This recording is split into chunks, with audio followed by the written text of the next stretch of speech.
Good evening. I would like to call to order the joint meeting of the Cotati City Council and the successor agency to the former Cotati Community Redevelopment Agency for Tuesday, January 10th. We did just come from closed session and we have nothing to report on closed session. Because of the power, electricity, you've seen some flickering. When that happens, it may disrupt our equipment that's recording. So if that happens, we will take a short recess till we get that back so that we get the meeting recorded. I just wanted to let everyone know that in advance so that we can take care of those technical difficulties. And with that, we have roll call. Councilmember Skillman? Absent. Absent. Councilmember Delasso? Here. Mayor Harvey? Here. Vice Mayor Landman? Here. Councilmember Moore? Here.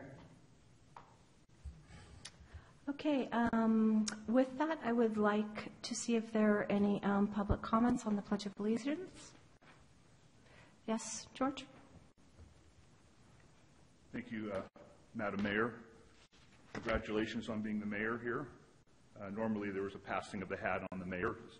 We don't have that tonight. My name is George Barrett, for the benefit of the people at home who are watching and people in the audience. I'm a former city councilman here in Cotati, and I want to say something about the Pledge of Allegiance. You know, it's often taken for granted here in Cotati. There was a time when the Pledge of Allegiance was under attack by a city council member back in 2009. And I was on the city council at that time, and we had a nice discussion about whether or not to retain the Pledge of Allegiance going forward. The item on the agenda that night was actually removing the moment of silence, but the issue of the Pledge of Allegiance did creep into that discussion. And it dawned on me that it's very easy to take the Pledge of Allegiance for granted. And we almost lost it that night. If it wasn't for Pat Gilardi, who stood fast, and myself, who said, no, I'm not going that far, we may have seen a majority on the council vote to remove the Pledge of Allegiance from the Cotati proceedings. And that would have been a rare incident here in Sonoma County. And I think we dodged a bullet. So I want to applaud the City Council for keeping the Pledge of Allegiance. I don't know how you might feel about it. And none of you were there the night of that very historic meeting.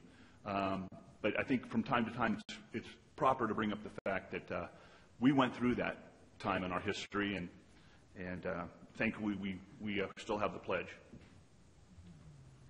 Yes, Lori?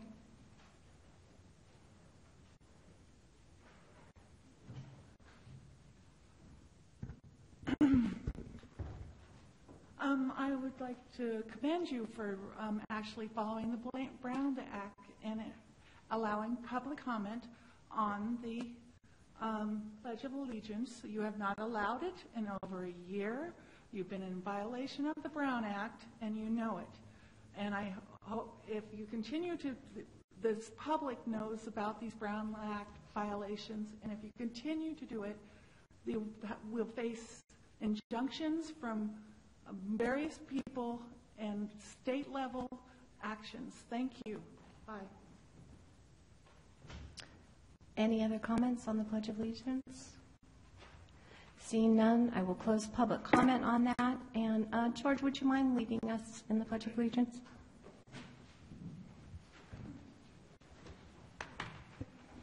I pledge allegiance to the flag of the United States of America and to the republic for which it stands, one nation, under God, indivisible, with liberty and justice for all.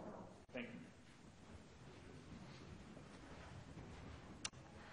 you. Okay, with that, we have the meeting minutes.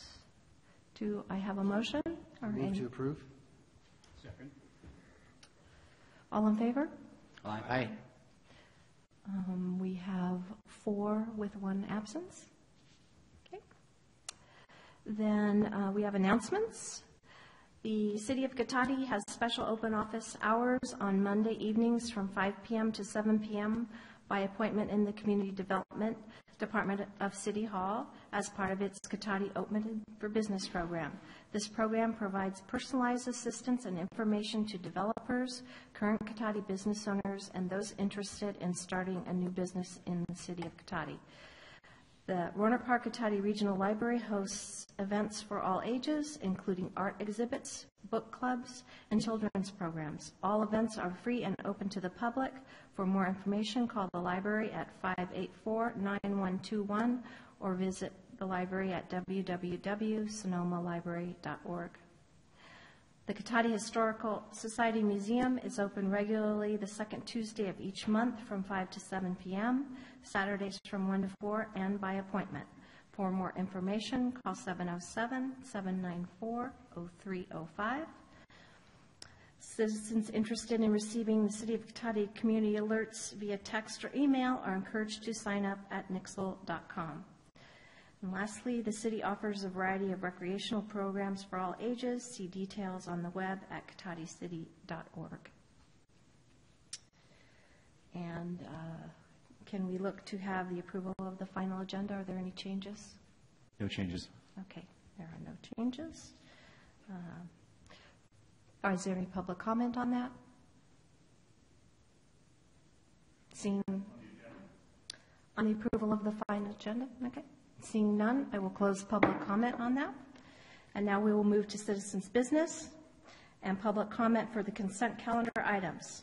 Any member of the public wishing to speak to the council on any items listed on the consent calendar or any matters not listed on the agenda that are within the subject matter jurisdiction of the council may do so at this time. Pursuant to the Brown Act, the council is not allowed to consider issues or take action on any items not listed on the agenda during this period.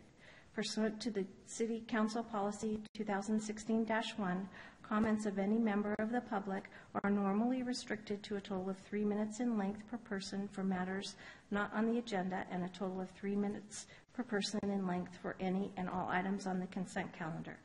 The mayor may extend the time limit for a reasonable time where a disability accommodation has been requested. So with that, do we have any cards by anyone? No cards. No cards? With Lori?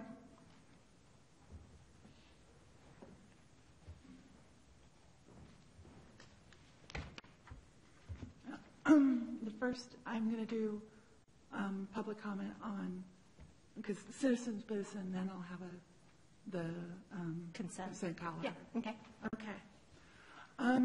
I have been waiting for over a month now for Mr. Moore to receive a public apology.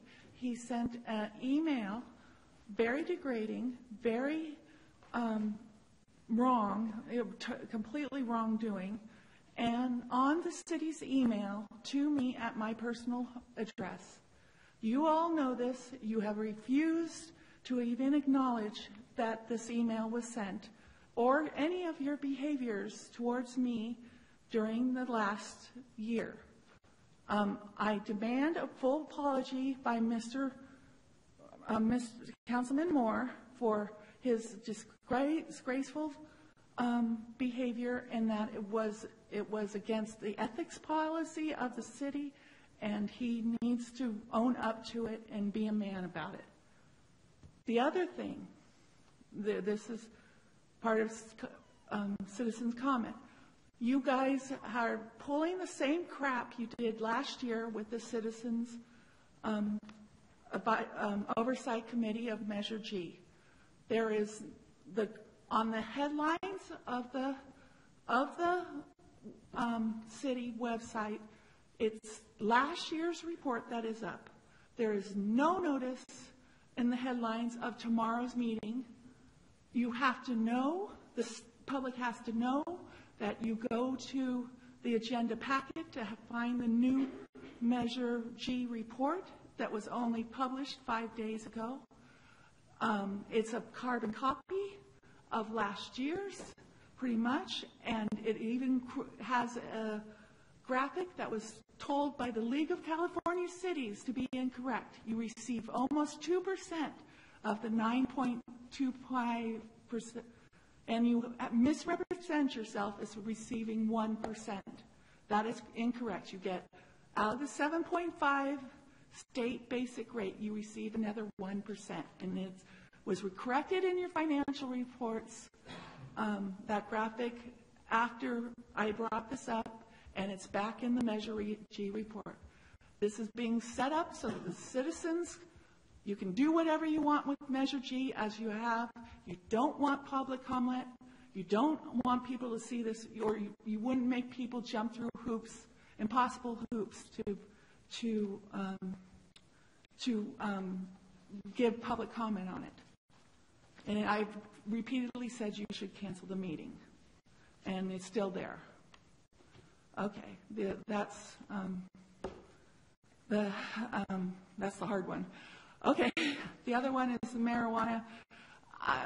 I've been waiting years to tell this story.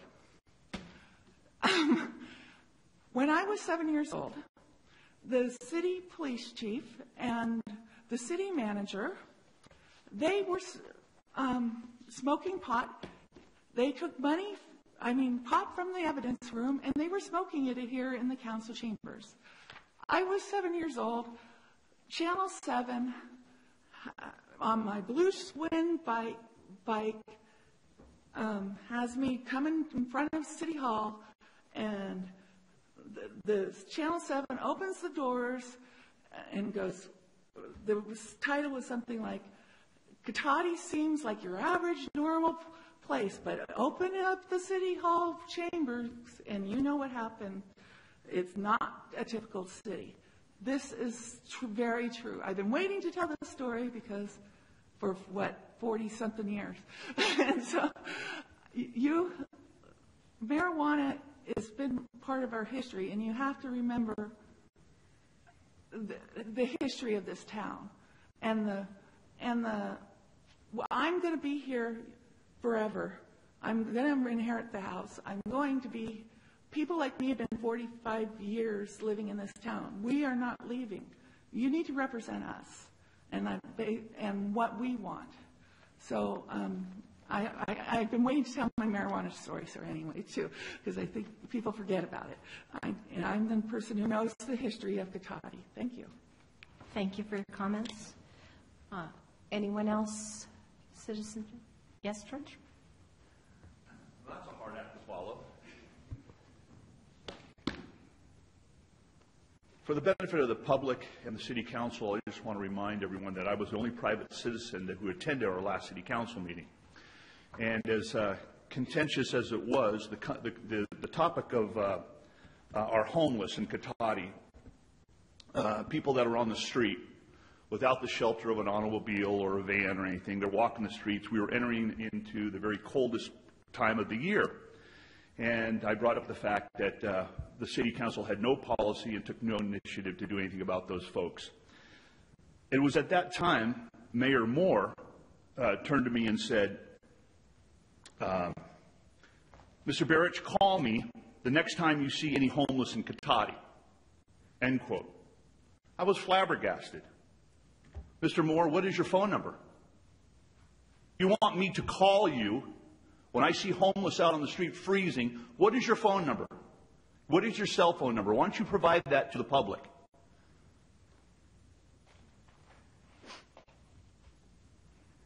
Did the council make you the point man for the homeless in Cotati, Mr. Moore?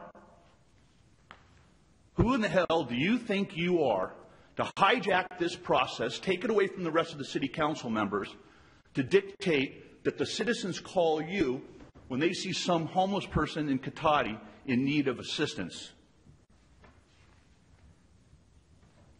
Mr. Moore, it's common knowledge you are the town drunk.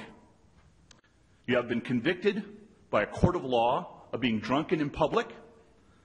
You have been charged with driving under the influence. Our police chief and Officer Bilsich brought those charges before the district attorney. Nobody in their right mind would put a homeless person in your car. You get drunk every night in this community, and you get behind the wheel of a car. I know because the bartenders tell me. You and the city council have made a laughing stock of this town. You broke the Brown Act every meeting last year. I want the public to know that the city council will be exposed and will be held accountable going forward.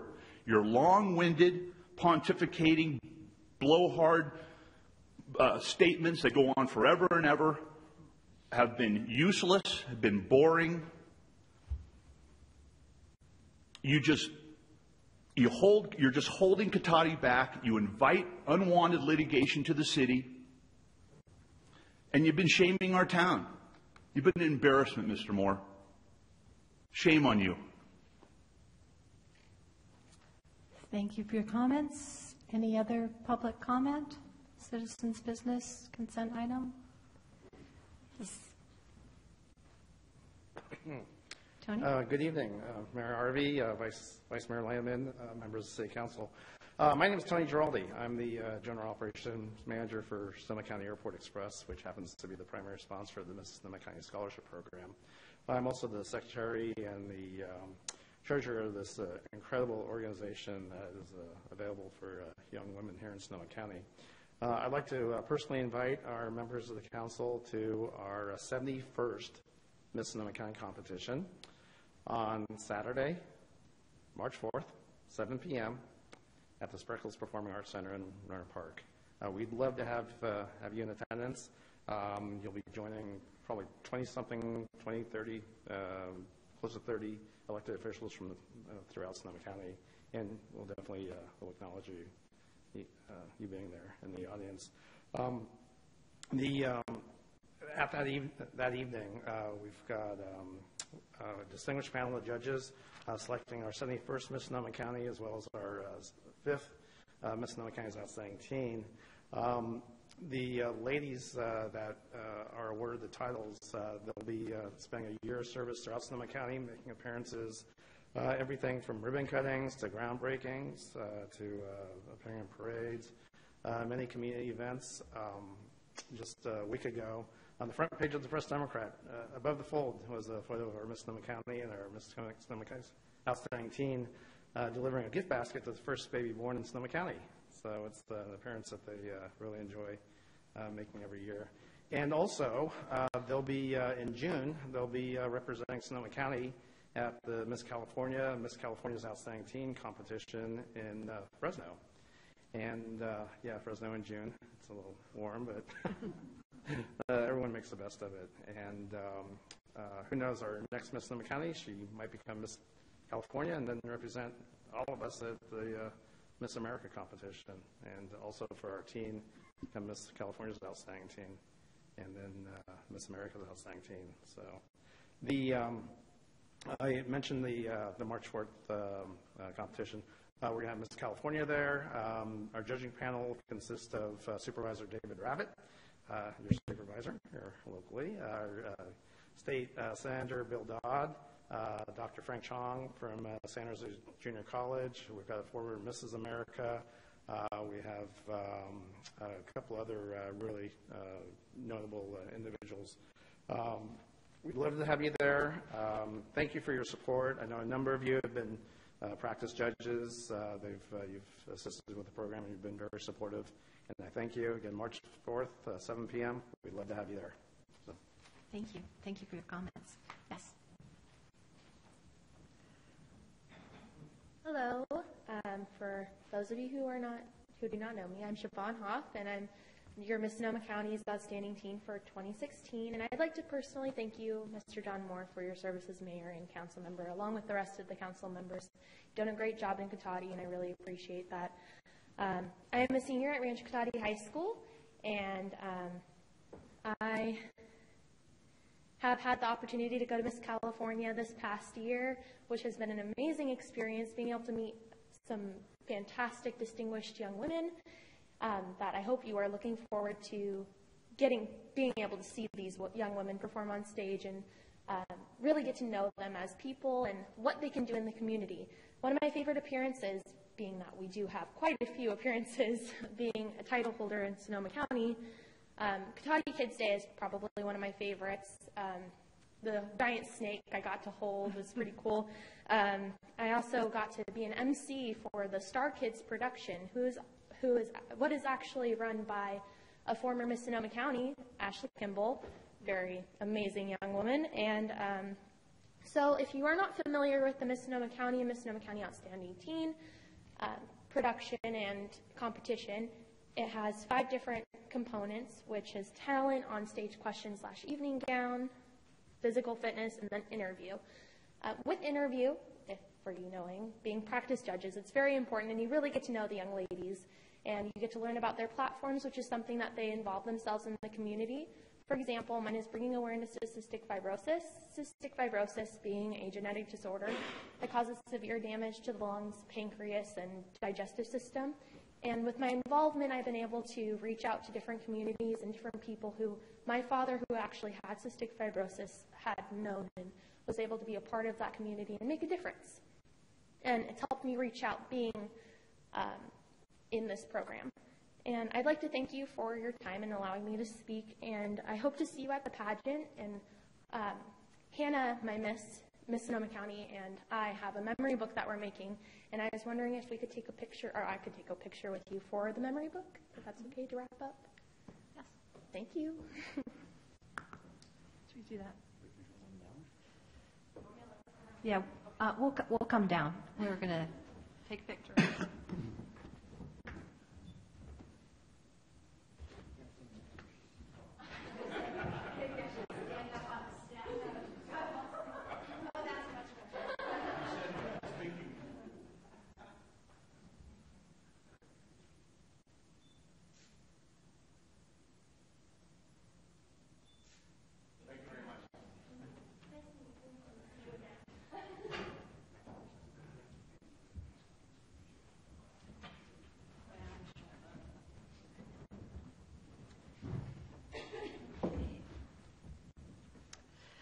Any other public comments on citizens' business? Yes, Eric.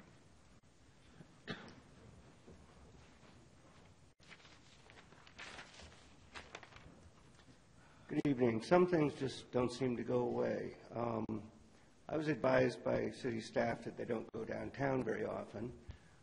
So I'll report to you that downtown there's a parking lot that is flooded. There's tree branches that have fallen into it. The flood, I'm not an expert, but I would say the flood is because the culvert on the, trying to think here, south corner by Charles Street is clogged, as it's been clogged since the bank stopped using it. The property has not been maintained by the owner. It's been maintained by the city for kind of unknown reasons. But it's flooded right now, which makes it inoperable and dangerous. There are businesses, there are needs for people to use it as a pass-through, and it can't be done right now. The building itself has lights that are now falling apart. Gravity is taking over inside the bank because the last time it was rented, it was used for about a week and was left somewhat in a casual style. The owner's done nothing to maintain it. I'm aware that there's little you can do. I do appreciate at least one councilman coming down when I had reported that there were 8 puddles. The puddles were not from water. They were from human discharge. We usually call it regurgitation. And somebody came down and on his own realized that there was a problem, and then since then has also come down to see that the conditions aren't that good. In other cities, such as the Friendly City, they go after neglected property, maintain it, and send a bill to the property owners. Simply ignoring problems doesn't necessarily take care of them. Since I reported a few issues with this parking lot, others have been impacted and have reported it to you. At some point, it would be great to find a tenant for the bank, former bank, for that building. To date, no one's gone out of their way to do so because, unfortunately, it doesn't seem to be of interest. With the legalization of marijuana, that would be a wonderful place, security-wise, in the center of town, to perhaps sell recreational marijuana. There are other businesses that have attempted to go in, but for whatever reason, they have not gone in, whether it's city restrictions or whether it's the property owner. Another concern I have, which I did address to you, is some buildings that don't have rain spouts seemingly are sold. and aren't inspected. Since I asked you to look into that, one business has gone out of business due to a fire. That's a shame because it was a wonderful business. I would look into how that came about. Saying you don't inspect attics isn't really the answer. Other businesses in the same way have had stoves drop through their floor, and the trade winds had a fire as well. So downtown, it should be a concern for all businesses there that they're up to process and not a fire danger. Thank you. Thank you. Any other citizens' business or consent items? Seeing none, I will close citizens' business. Anyone? Madam Mayor, if I might, just a quick request for staff. Mention of the flooded culvert. I think a lot of us haven't been getting around so much, at least for the last day and a half with the weather, but if we could take a look, that might be just normal flooding, but if it is a blocked culvert, it would be great to get that taken care of because that is a high traffic area. I appreciate it if staff could get someone out to take a look. Thank you. I did have a couple comments. Okay. I just wanted to clarify a few things. I did make a email comment to Ms. Alderman about a month or so ago, and that was my opinion on that email comment, and it was not a violation of the Brown Act. And since I don't really think that there was a violation of ethics or anything in me expressing my opinion, I can't express my opinion, and secondly, you will not be getting an apology on that. So that's the comment on that. We all understand that Measure G is not just 1%, or that our taxes in the city are not just Measure G at 1%. We get that there's other percentages on taxes. Just want to clarify that for you. Mr. Barrett, I believe when I said for you to call me, I said I will help you with the homeless when you call me. Okay. We'll go back and check the record. But that's what I inferred to you. Okay. Okay. Secondly, my phone number has been in the book for 30 years, and it has not changed. And that's public information. My home phone number. My home phone number has been in the book. I have a voicemail here, if you want to reach me here. And then secondly, I mean, you talk about an embarrassment to the city. I know that you're still angry and still resentful and still mad that you were charged with money laundering in an election and then you were recalled from city council. So you really should probably get over that stuff as well. And we can move on and govern the city. Those are all the comments I have to say on that one. Okay. Money laundering? Okay. Could we, please, could we get back in control, please? Sure. I'd appreciate it if we could get into control here. Thank you. Damien, did you have anything to add based on any of the public comment? No. No? Okay. Just do want to make a short comment about Measure G. Measure G is a specific 1% sales tax that was approved by the voters. It is a correct statement that it's not all of the sales tax we received, but Measure G is specifically a 1 cent sales tax in addition to what cities normally get, and that's what Measure G is about. And with that, let's see, can we move on to direction for future agenda items? Do we have anything? No? Seeing none of those, do you have anything for that? No? Okay. Then we will move on to the consent calendar. Every time I move to approve, somebody goes to pull one, but I'm going to live dangerously tonight and move to approve again. We'll see what happens. I'll second that. We have a motion and a second. All in favor? Aye. And that is 4 with 1 absent. And then public hearings, we have none. Then we will move to the regular agenda. And the first item is a review of the detailed rate analysis of solid waste collection operations. Can we please have a staff report? Yes, on this, Madam Mayor, I have to recuse myself. Okay. Thank you.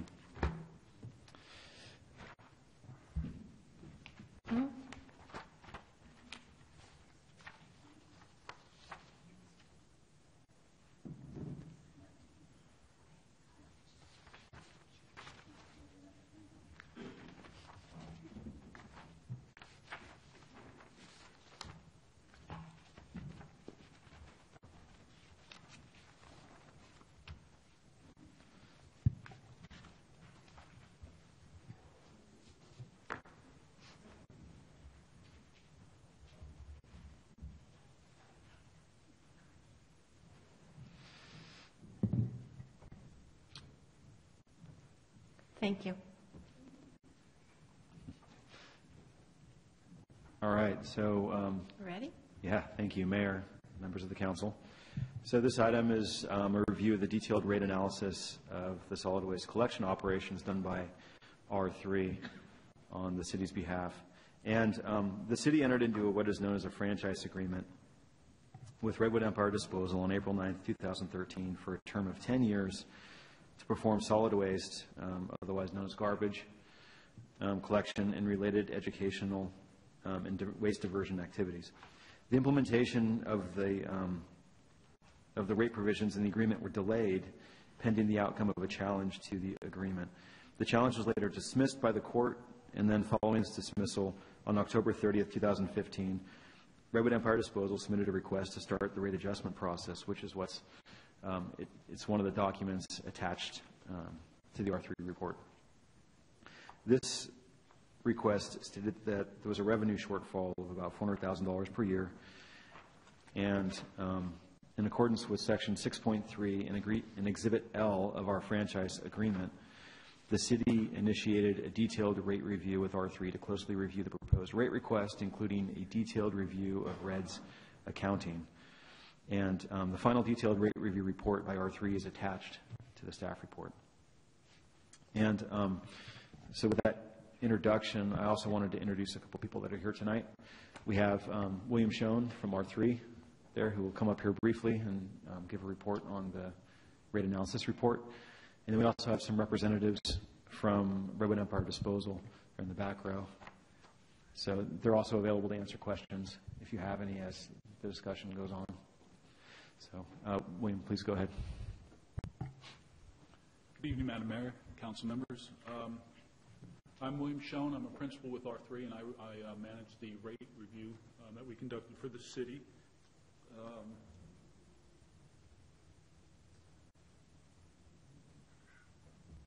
do we have to do to get this up?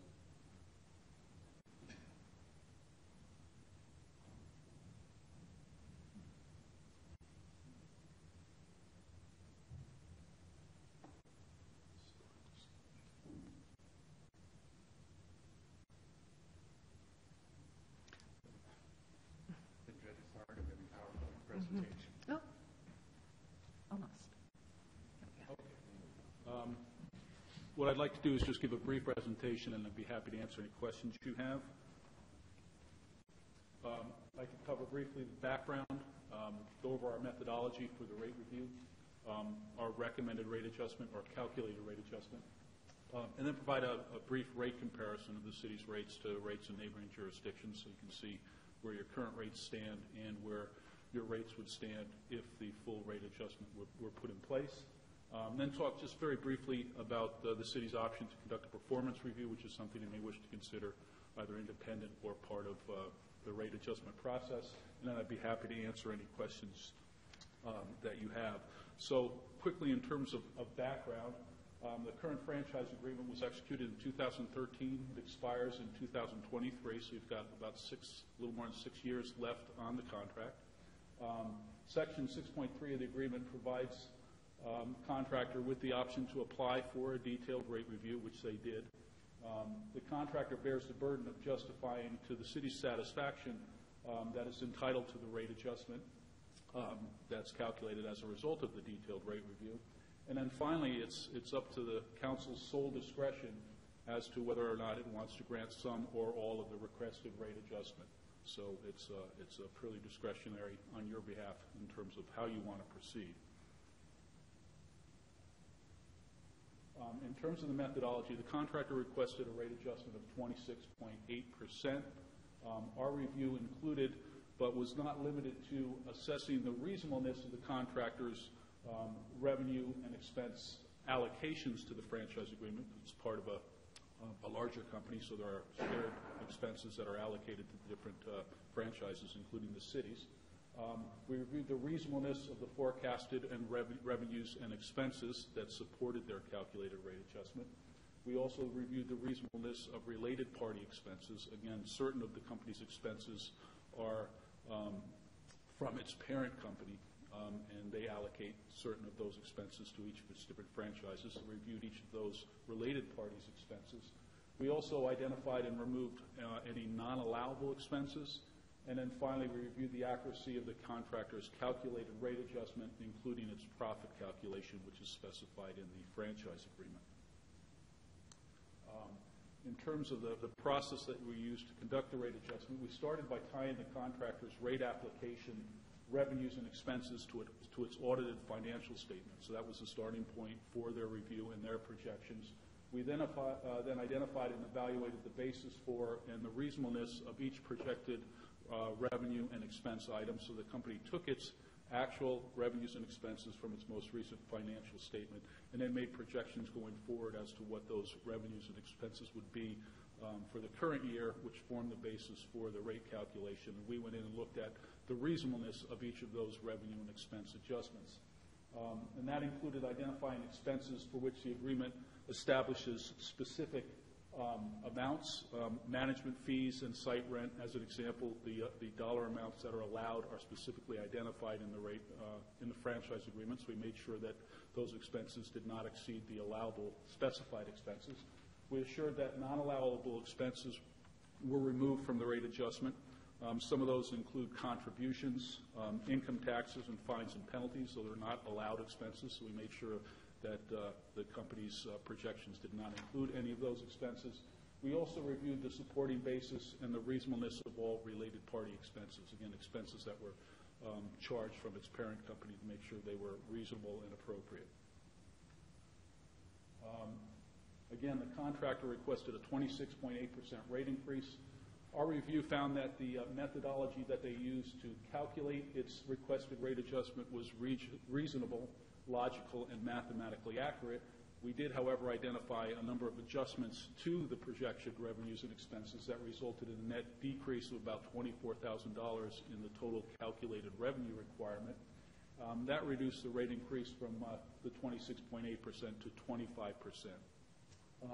Again, as specified in the franchise agreement, it's a sole and exclusive discretion of the City Council as to whether or not you want to grant some, all, or none of the calculated rate adjustment. As part of our review, we also conducted a comparison of the city's rates to rates in neighboring jurisdictions.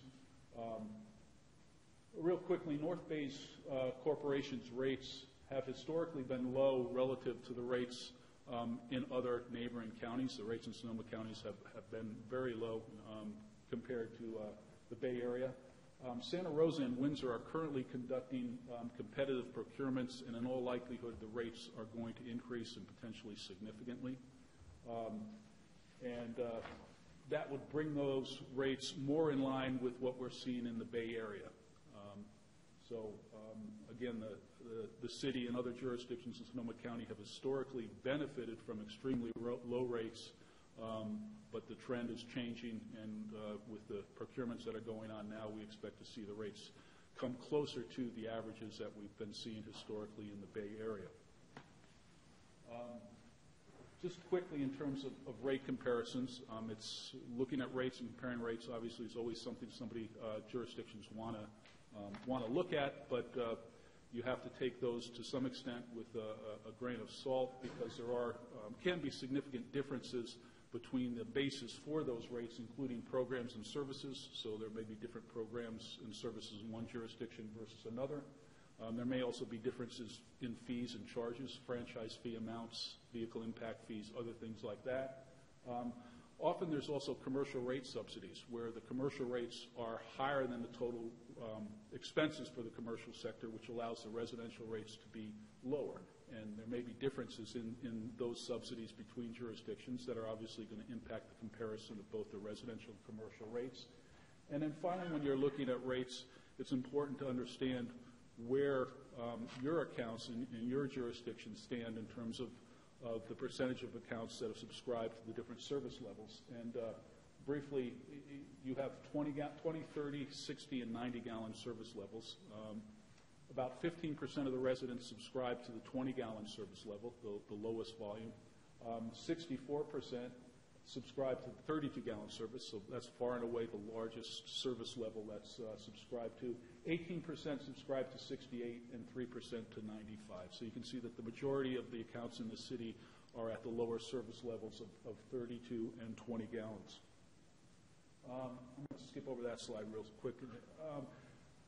I'm not going to go through a lot of detail here other than to point out that this chart compares the residential rates of North Bay in Sonoma County. And if you go down to the top of the first table, these are residential rates.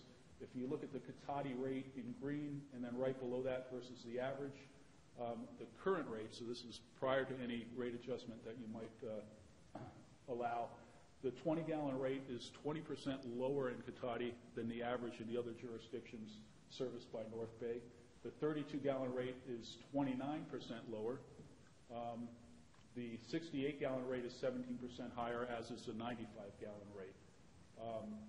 With the calculated rate adjustment of 25%, if we apply that to the Cotati's rates, the bottom grouping there, the average rate, or excuse me, the Cotati's rate compared to the average for 20 gallons is 4% higher than the average. The 32-gallon rate is 3% lower, and again, those two rates account for almost 80% of the total subscribers. So basically at or near the average for those two. The 68 and the 95-gallon rate, though, both would be about 33%, 34% respectively higher than the average. But again, you have a fairly low number of accounts subscribing to those service levels. This is just a summary of what I just went over in terms of the 20-gallon rate. Current rate is 20% lower, 32-gallon rate is 29% lower, and the 68 and 95 are 17% higher. But with the 25% rate increase, the 20-gallon is 4% higher, and the 32 is 3% lower. And then we have both the 68 and 95 at 33 and 34% higher. This is a comparison of what I just went over was a comparison of Cotati's rates to the other rates of North Bay Corporation, so the same service provider. If we extend that comparison to other jurisdictions, including Napa, the city of Napa, the Marin County jurisdictions, and the other Bay Area jurisdictions, again, up at top with the rate increase, that's the Cotati rate in green. So you can see that the 20-gallon rate would be 20.25 and the 32 17.20, et cetera. If you look at that compared to the rates in the city of Napa, as well as the average in the Marin County jurisdictions and in many of the other Bay Area jurisdictions that we included, the city's rate compares generally favorably, and in many cases is still significantly less. And this sort of highlights the higher rates in the other Bay Area jurisdictions. So even with the 25% rate increase, your rates compare pretty favorably to other jurisdictions in the Bay Area, as well as those serviced by the company in other Sonoma County jurisdictions. This chart is simply the same comparison looking at commercial rates. Again, on the top, we're talking about the current rates, and if we look at the Cotati rate in green and the Cotati versus the average, for the commercial rates, for a 1.5-yard container 1 time a week and 2 times a week, the Cotati rate is about 31% lower than the average, whereas the 2-yard rate 1 time per week and 2 times per week are 18% and 25% lower. Those are current rates. If we increase those by the calculated 25% rate increase, we can see going to the bottom chart, the 1.5-yard rates are still 5% less for 1 time a week and 2 times a week, whereas the 2-yard rate is 6% higher for 1 time a week and 0% basically at the average for 2 times per week. So again, what this is showing that even with the rate adjustment, were you to implement the full calculated 25%, the city's rates are well within the average of what we're seeing in the other jurisdictions serviced by the company, and generally significantly less than that in other jurisdictions in the Bay Area. That covers the rate comparison and the rate adjustment. I just want to note real quickly, the city does have the option to conduct the performance review at its sole discretion, which the contractor is to pay for. It's not uncommon for jurisdictions to have this option and to consider it.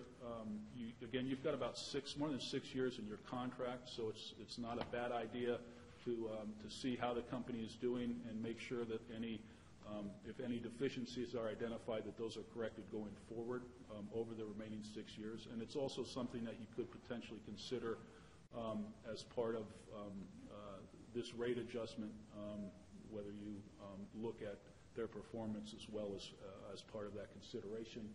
Just as a quick example, there are minimum diversion requirements in the current contract, 45% diversion for 2013 and 2014, increasing to 48% for 15 and 16, and now that we're in 2017, the rate diversion requirement is 50%.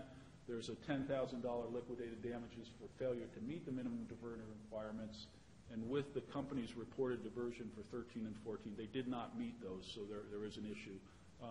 And there may be some reasons for that, but I just want to point out those are the kind of things, or one of the things that you might want to look at as part of performance review should you decide to do that going forward.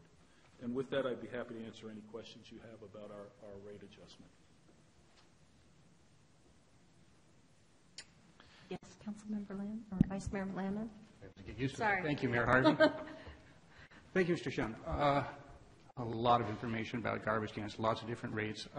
One question that comes to mind, and this is a general one, you mentioned several times that the city in this process has sole discretion to grant any part of it. I want you to explain that in a little bigger detail, because that simple description sounds like a much bigger blank slate than I'm sure it really is.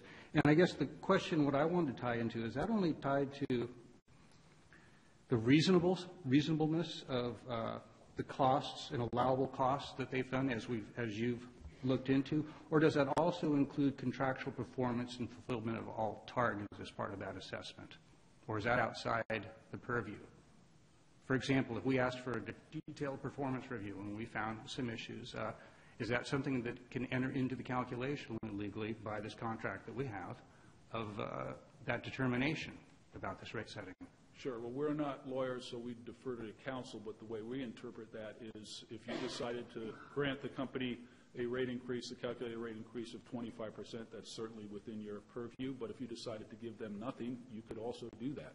It is more or less a blank slate as far as we read the language. So it gives you full discretion as to how much of any calculated rate adjustment you would wish to pass through to the ratepayers. Whether or not you wanted to look at the performance review as part of that consideration, that certainly would make some sense in terms of obviously the rates go with the services and requirements of the contract, and if there are deficiencies or shortfalls in those requirements, that may be a consideration in terms of whether or not you choose to allow some portion rather than the full expenses. So you could, as an example, do some rate adjustment at this point, do a performance review, and then based on the results of that performance review, make any further rate adjustment contingent upon addressing any identified deficiencies, if there are any.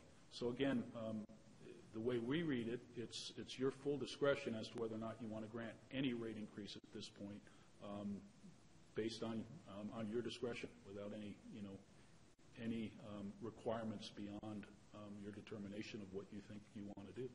Very interesting. I'm sure there's more to it than that. I'm sure we'll hear more about it tonight, but that's helpful in giving us a sense of actually what that entails. Sure. Thank you very much.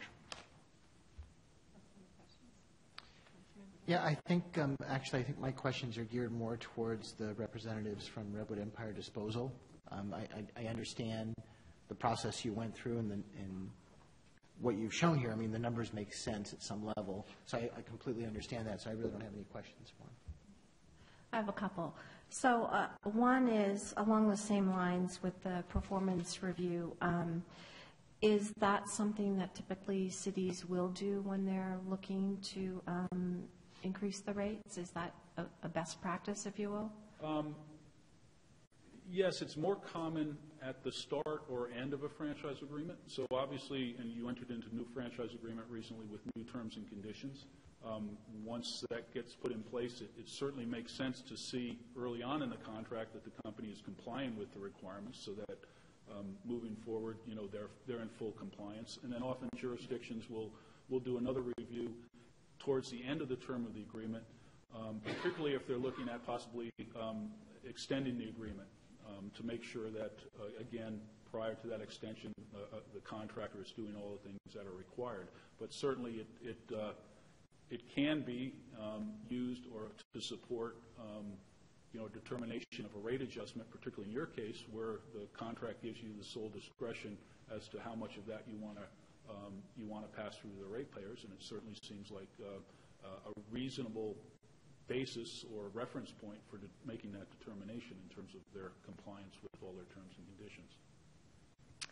Okay, and then secondly, and I don't know if you can help with this or not, but the rates, how much of that rate has to do with travel?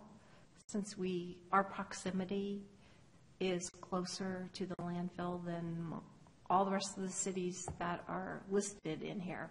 Sure. There is some of that because of the cost of collection. So obviously the more time the routes are able to spend en route rather than traveling to and from the landfill and the corporation yard, the more productive they could be. But I think that's probably a fairly small portion of the overall expense. But there is an impact. Okay.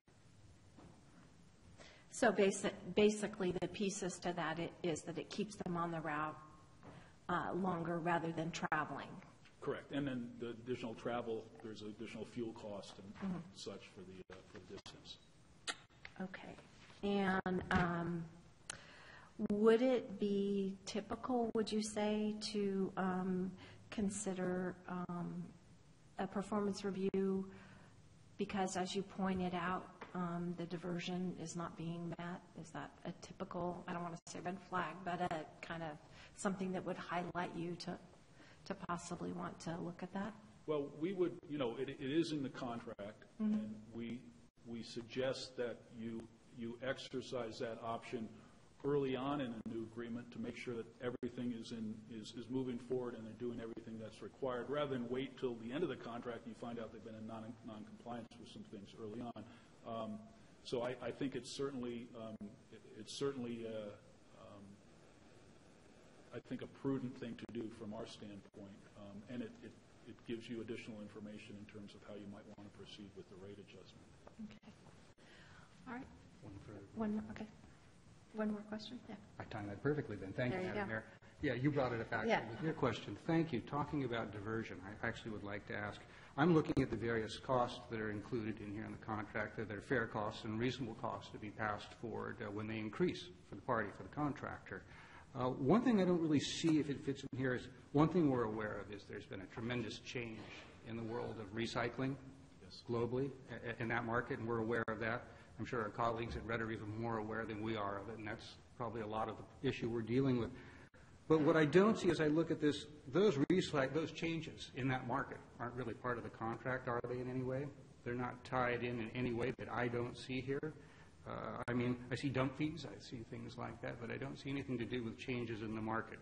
Would that be a correct assessment? I'd have to go look in detail, but I don't recall anything in terms of adjustment to rates or revenues based on market prices or the economics associated with recycling. So I think it's really there's a diversion requirement, and that's pretty much what there is. Yeah, I'm aware of that. I just thought it was a good question to ask, and if there was an answer on it, it would be helpful, because clearly it's part of the entire process of what we're looking at with this particular issue. Yeah. Just one thing on diversion.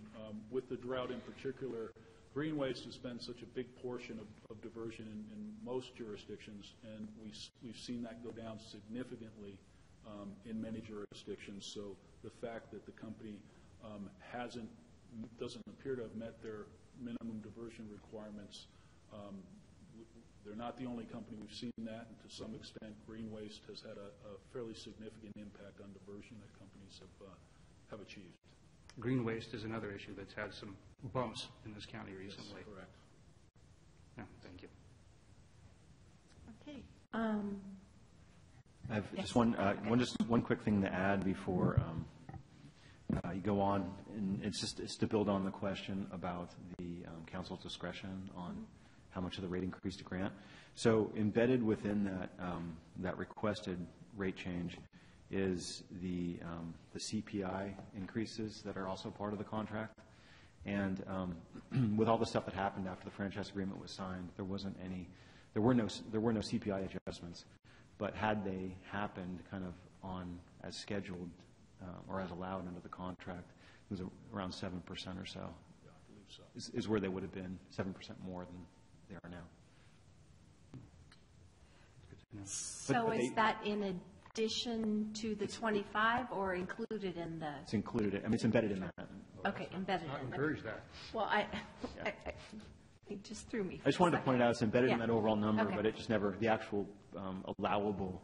So even though that the council has discretion on the rate changes, kind of embedded in that is that prescribed CPI, 70% of CPI rate adjustment that's allowed. So can I say it another way? Yeah. So round numbers, they were asking for roughly 27%. What you're saying is 7% of that would have been CPI. The other 20 is for other reasons. The other 20 is putting it back to a cost-based calculation. Okay. Correct. Okay. Thank you. That helps. So, any other questions? No? But you had a question for the red folks? Yes? Okay. Thank you very much.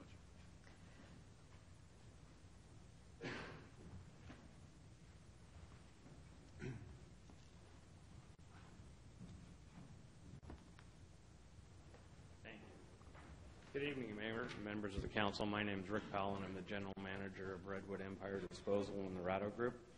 Happy to answer any questions you have, but I would like to make a few comments on some of the questions that were asked earlier. One of the things about the reasonableness of our rates and tying that to a performance review, reasonable rates with a reasonable return of investment are required to provide the services that we are contractually obligated to provide the city. And I'm glad that it came out that we went for several years without the CPI increases of about 7%, and we're not asking for a retroactive rate on those. We're asking for a truing of the costs associated with complying with the contract.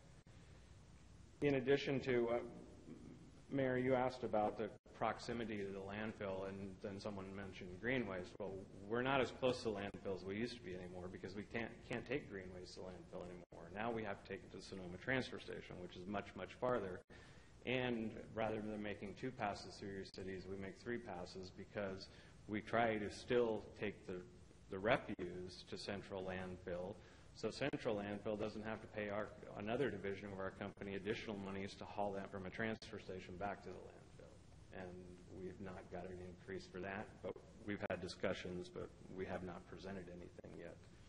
The other thing about recycling is, green waste is greatly reduced, but if we think about the things that we recycle now, newspapers that are a quarter of the size of what they used to be, lighter cardboard packaging, if we think about all the things in our refrigerator, especially condiments now that are in plastic containers that used to be in glass containers and metal containers, all the weights of the materials that we collect and divert continue to shrink.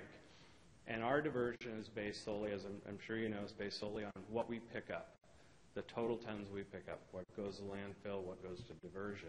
So the weight of that diversion is continuing to shrink. And as you pointed out, recycling is a completely different game now. The materials that we can divert have shrunk, not just in weight, but also in the different commodities. We used to be able to divert nearly all film plastic. Now if we can provide very clean shrink wrap plastic, we can sell that. The 3 through 7 plastics that we're all required to divert, those numbers have shrank, thankfully, because there's no money associated with them anymore. And Although it was pointed out, recycling revenues are not directly tied to this contract, those are what have helped us over the years keep our rates down. And as you saw on the chart, even with the rate increase requested, you're still right in line with the rest of the county, and in some instances, half of what the 25 miles away is. So those were just a couple things I wanted to respond to, and beyond that, I'm happy to answer any questions you have. Yes. Take it away, John. Okay, Go great. ahead. So just a couple of questions. When I was looking at the rate increases, that there was the good news is there was no immediate heartburn. That's a good start. That's a good start. That is a good start. But then, as I work my way down the list, when I get to the larger can size, the 68 and 95 gallons, we were already over the average by 17% on those. And then we basically double that and go to 34%. And so one question I have, because it doesn't sit really well with me. I mean, I love the other numbers. I think they're reasonable. I understand this is a business, so I'm not trying to say you shouldn't earn the money that you guys deserve. But one question I would have is on the 21% of the customers that have those size cans. So that's 1 in 5, and these are residential, 1 in 5 homes. So that's a significant number in my opinion. Have you guys come up with a strategy, if there is this increase, to advise these residential customers, there's going to be this increase, you'll probably send out a letter or newsletter, there's going to be this increase. You have the option to reduce less waste and go to a smaller can size by calling us, and we'll get you a smaller can size, hence your cost will go down. Is there any kind of a strategy on your part, should some of these rate increases go through tonight, to address those 21%?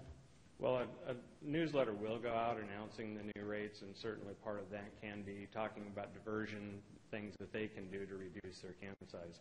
This was, in my understanding, I wasn't here when this rate review was done. I joined the company about 6 months ago after about a 12-year vacation.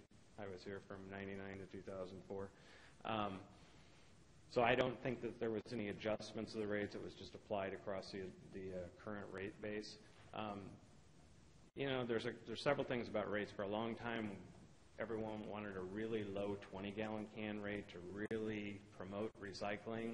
Well, when recycling markets went away, that backfired on all of us. And when the recession came, it made it even worse because everyone went to the smallest can they could, the cheapest rate, and once that's full, the rest of the garbage just goes into the blue can or the green can. With the 68 and the 95-gallon rates, there is thought that higher rates there do help move people, help them migrate into a smaller can, hopefully a 32, not a 20, and put a bunch of garbage in their recycling, but help them recycle to get into the 32-gallon can rate. Yeah, so, I mean, to me, it would be great to do that kind of encouragement should there be this approval for the rate increase, because there's a number of people I just see, in my neighborhood where it's like, you guys, you could do so much better. And the incentive's not there. We've always said the incentive would be in the pocketbook. I mean, I think we've always agreed to that. And when the word deficiencies came up, I wrote that down. It's like, oh, now there's a really interesting word. And the reason I think it's an interesting word is I personally went through a deficiency, and that was when the operator of the truck one day lifted up the recycling can, and it came back down, the lid broke off. Okay, no big deal. So I figured, well, I will call Red and just say, hey, can we get a replacement can? So 9 weeks it took to get a replacement can. I got it. That's not the issue. But since, it's very interesting, I've had 2 neighbors in my neighborhood that have come up and say, hey, what does it take to get a can? Because I've been calling for a few weeks. And I was told when I spoke to somebody there that the recycling cans specifically were on this huge back order. So it just seems like, well, there's a deficiency in planning for replacement of cans. I mean, they're going to break in time anyway. We know all that. But I just thought not holding that against anybody here, but I just thought if that was an issue with me and I didn't play my city council member card, hi, I'm John DeLosso from the, I swear I didn't do that. I just kept calling every other week, and it literally took 9 weeks to get a replacement can, which I thought was a bit extreme, you know. And again, maybe they're made in Omaha and they had a backlog in Omaha of getting can. I don't know. I don't know the answers to that, but I wanted to bring that to your guys' attention too, because I didn't want to pester the poor person on the other end of the phone. So We did have a problem with cans, and I won't offer an excuse but an explanation. We use Toter manufacturing for our carts, and we had a large order of carts, and they built a new plant in another state. And they had nothing but problems in getting the mold to work right for the cans. And so we waited and waited. Finally, they shipped us some carts out of their Texas operation. They've since moved everything to Texas, and they're caught up with orders. But yes, we did have a shortage of green cans and blue cans for a while, so I apologize for the inconvenience. I'm over it. I still use the old. It didn't have to have a lid. I didn't really care. So those are just, I mean, one of the concerns I have is, again, if we go through a full approval process here this evening or whatever myriad of things we may put together, I think my concern is if it goes that route for those bigger can customers, the 21% of the residentials, it'd be really great to have you guys encourage them, you know, you may not like this new rate, here it is, whatever it is, but there is a way to save money, and here's how you can do it. So We can provide an educational newsletter that informs them of rates and opportunities to switch can sizes. That's great. So thank you. Those were my comments. Thanks. Did you have any questions? Yes, I do. Thank you, Madam Mayor. Rick, thank you for being here. So let me see. First question I wanted to ask you, you mentioned diversions have dropped, mentioning the changes in the weight, basically, of what we use for recyclable materials. Now, is that how this percentage is calculated? Is it based on weight, or would it be based on volume? It's based on weight. It is based on So weight. you have the total weight of all the materials that we collect, and you take the weight that is diverted, and that percentage is based on the 100% of everything. So Would there be some third-party thing, or perhaps our consultant would have something that would show how that has changed in the last few years? Because on an anecdotal level, I agree with what you're saying. I've noticed it. I've seen it. But that would be a useful piece of data. Whoever brought it to us, when we review this, I think that would be helpful, a suggestion. we can provide you some of that data, and I certainly can't speak for William, but we have had this conversation before, and I think we're in agreement that the recycling has changed completely. Yeah, no, that I would agree with. The other question I wanted to ask, like my colleague, when I first looked at this and I saw something approaching 25%, it's like, wow, I had heartburn.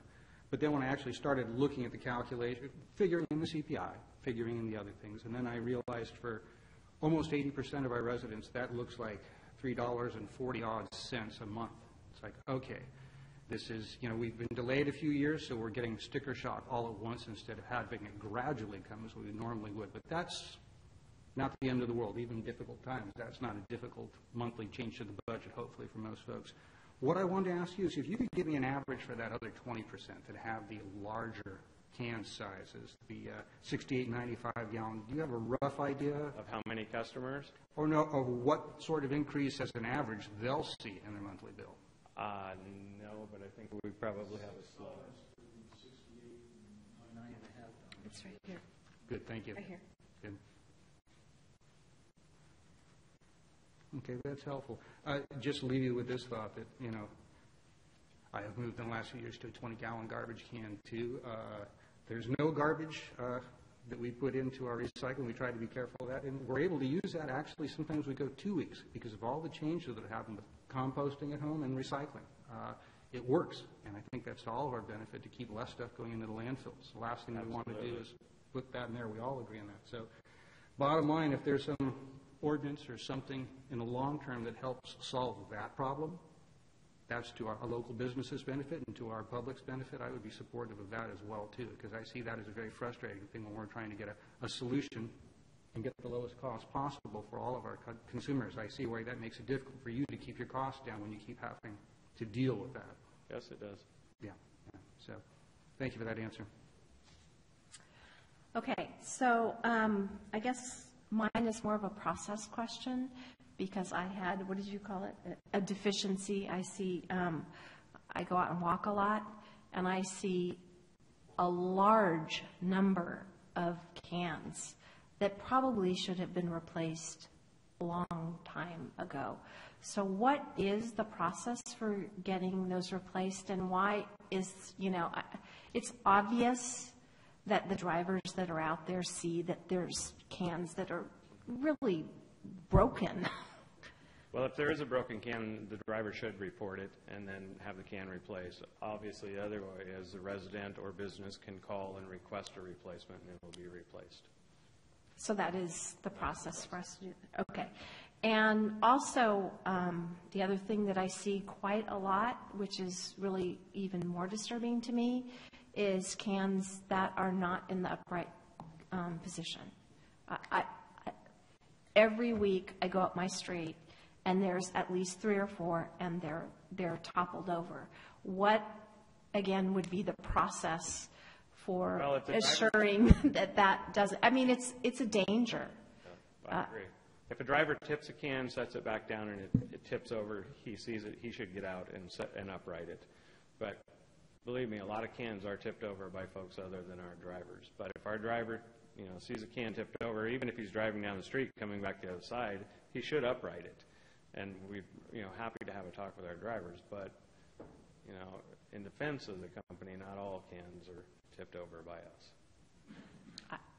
I agree that there are especially certain times that's probably true, but from what I've seen, I've even followed a truck, and it's just like, stuff falling out and cans not being replaced. I almost wanted to go stop the driver.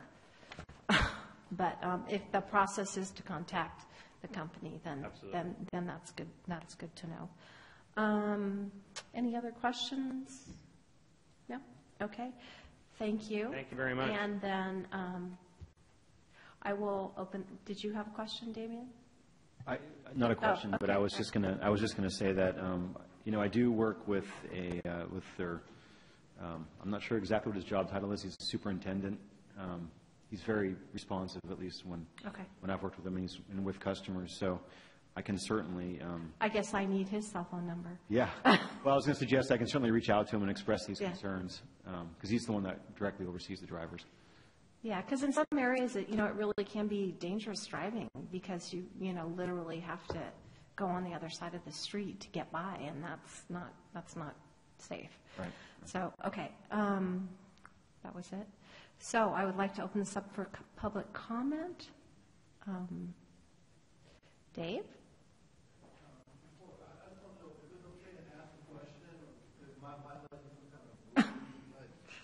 Ask us.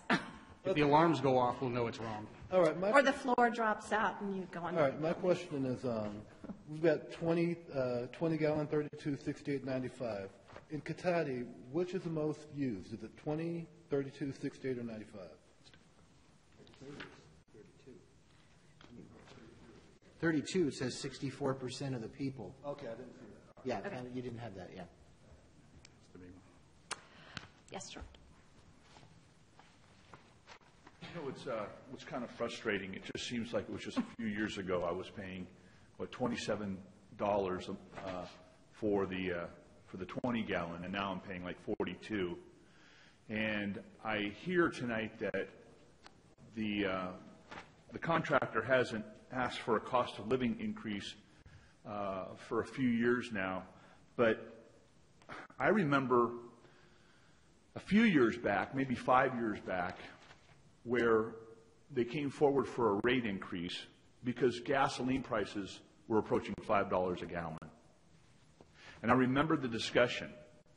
And I think I was the only citizen to get up. And say, look, gasoline's $4.50 a gallon now. You're coming here with almost an emergency request for a sizable rate increase. But what happens when gasoline prices come down? And the representative came up after me and says, we assure you, if gas prices come down, our rates will reflect that, and we'll be coming back with some type of reimbursement or rebate in the future rate discussions. Then they came back another couple of years later and asked for another rate increase. So I got up again and said, well, what happened? Gasoline is $2 less a gallon than it was a couple of years ago. And where's your analysis? Where are your analytics here? Help the council. And I didn't get an answer. But Mr. Lamb, your questions were good tonight. But, this one about fuel, always bothers me. We don't have the stoplights and the traffic congestion that some of these other cities around the Bay Area do. I think these trucks run a little bit better up here because of our rural area. My last issue has to do with styrofoam packing material. I'm forced to take a large quantity of packing material, of styrofoam, to the UPS store every week to make sure it gets to the right recycler. And I've always wanted to see some solution. We're all getting so much of the styrofoam now. A lot of us have in-home businesses. We're getting Amazon, and Amazon's getting better about that kind of thing too. But we're still getting a lot of it. We're purchasing more online and so forth. And can we get some indication where we're going in the future regarding styrofoam and where these contractors can help us to pick this up and recycle this? Because I don't think many people are taking this to the recyclers. And I don't think we have a recycler in Cotati. I have to go to Roanoke Park. Thank you.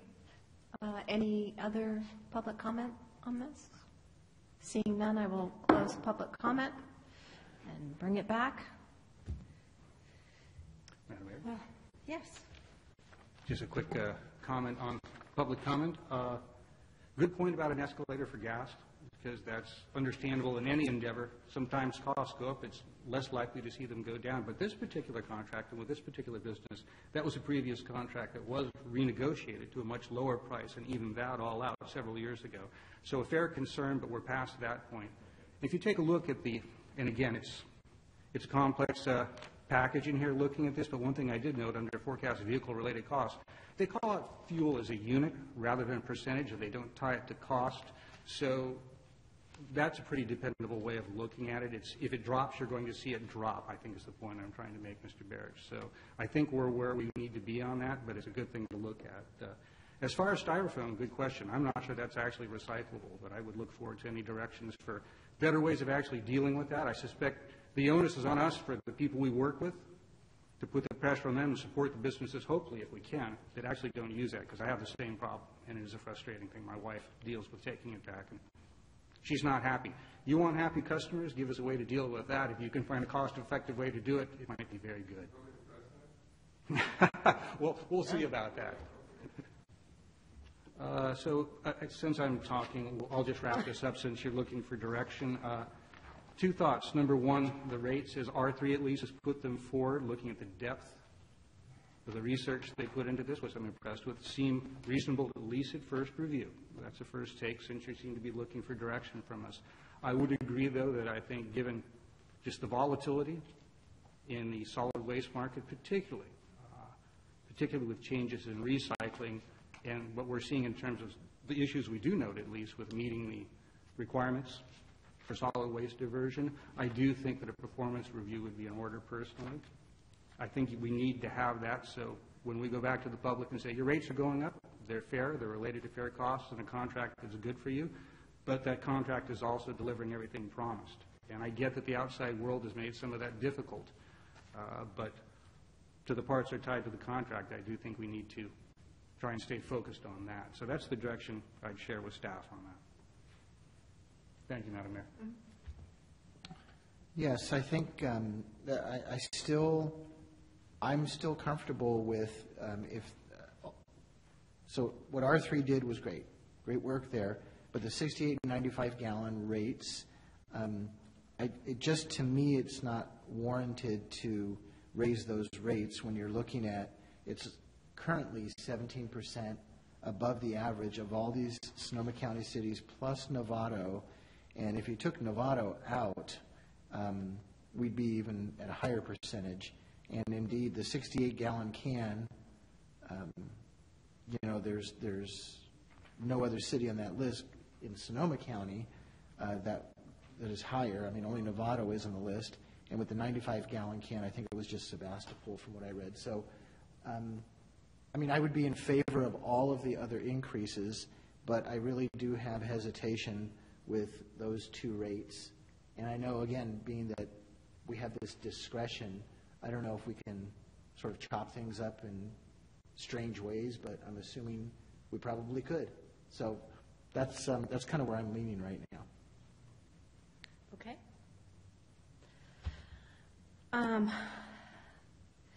The only other thing that I'd like to add to that is garbage rates are one of the few things that every once in a while you get a phone call on. And I think the last time when the MOA went into effect and the rates went up, I received quite a few calls on that.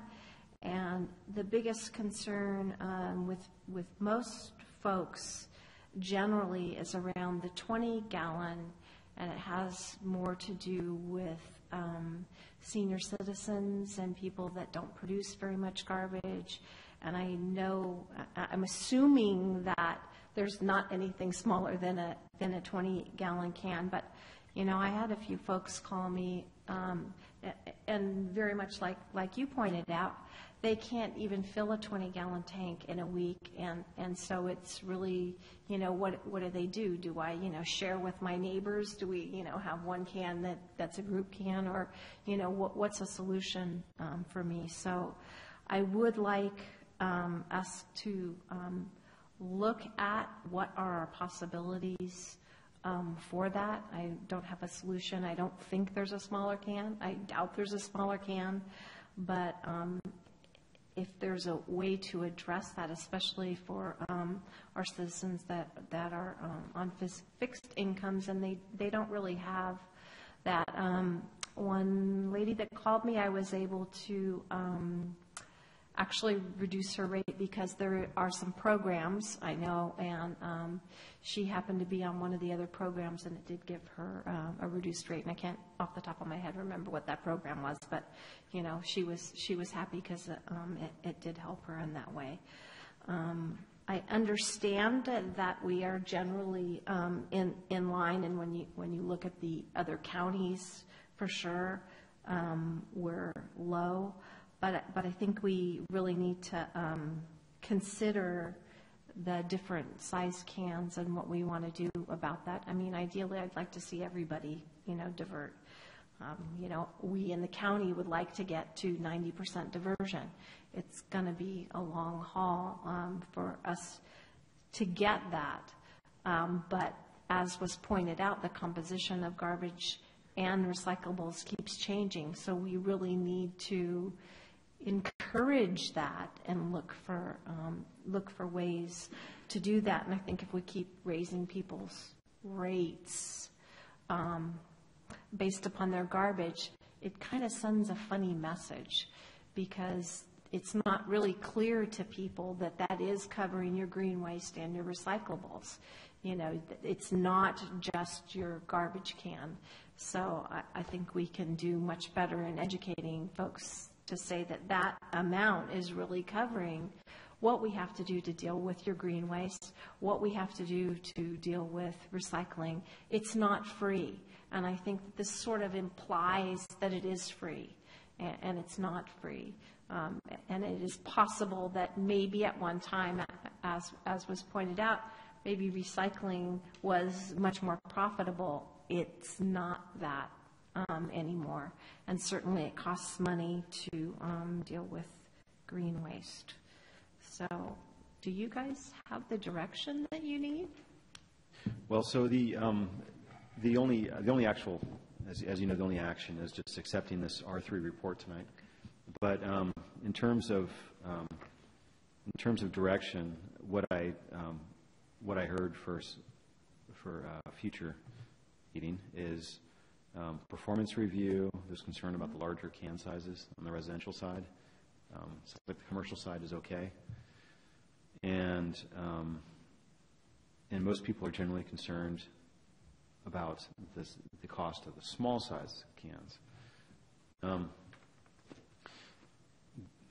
There's, I think, as Rick pointed out, the rates as shown, or the kind of trying to illustrate what the rate change would look like, It's applied evenly across all of the residential can sizes.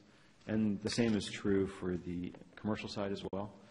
So I know William Schoen from R3 had, him and I had spoken a little bit about, just on the residential side only, can you move stuff around and try to change the rate of one can size versus the other? And the exercise we specifically went through was, on the residential side, if you applied the 25% to the residential can sizes, right now you have 4% over average for the 20-gallon, and then the 3% under for the 32, and the 68 was 33% over, and the 95 was 34% over. And as I recall from that sort of exercise, and we were just trying to take a crack at it, and we said, if you take that under average for 32-gallon and you move it into the 20-gallon, for example, what does that do? Because the 32-gallon is a large percentage of the residential customer base, 64%. So even though it's a small percent, it's a lot of customers. I mean, a lot of the revenue is coming from that one customer class. And basically, going through that exercise, what we saw was that you could get the 32-gallon, you could bring it up to average, so it goes up 3% more than shown here, and it could drop the 20-gallon down to average, so it drops it by 4%, and it would also lower the 68-gallon can size. If you just kind of go up the can sizes, it would lower it by like $1.50 a month, but then it wouldn't touch the 95-gallon. So it wasn't enough excess revenue to move around. So we kind of went through that exercise to see how that might work if we could move money around within the residential can sizes. The other approach, but we don't have all the information to do it with respect to averages, with respect to like the regional averages. But you also have the commercial side, and on the commercial side, so the rates that are shown here in this table, so like on packet page 105, it shows a couple tables on the commercial side, and you have the 1.5 yard and 2 yard bins collected 1 time or 2 times per week. And so that's the majority, I guess, of the commercial collection, but there's also some other segments that you don't see on here. There's like salvage and I think debris bin, the big bins. There's some other categories that just aren't included in this because I think they generally represent a smaller amount of the overall commercial waste stream. But these ones, as our rates currently stand, they're 30% under roughly on the 1.5 yard size, and the 2 yard size is between 18 and 25% under the average. And with, again, an evenly distributed, for illustrative purposes, 25% on the same sizes, it ends up to be the 1.5 yard at 1 time per week is 5% under still regional average. 2 times per week is still 5% under. And then the 2 yard 1 time per week is 6% over, and the 2 yard 2 times per week is at average. So again, William Schoen and I had this discussion. We don't really have the information to really do a comparison to average, but I only point out that if the residential can sizes are the main concern, there might be some additional revenue from the commercial side that could be brought into the residential side to try to dampen that a bit. And isn't that what William had suggested that happens in some other areas? Is that the commercial might tend to, I hate to use the word subsidize, but might help offset. It does happen. There's 218 issues that you might want to consider. Okay. So. Mm-hmm. So, in theory, it's possible, although, as he points out, there could be, some things we have to look into to actually affect something like that.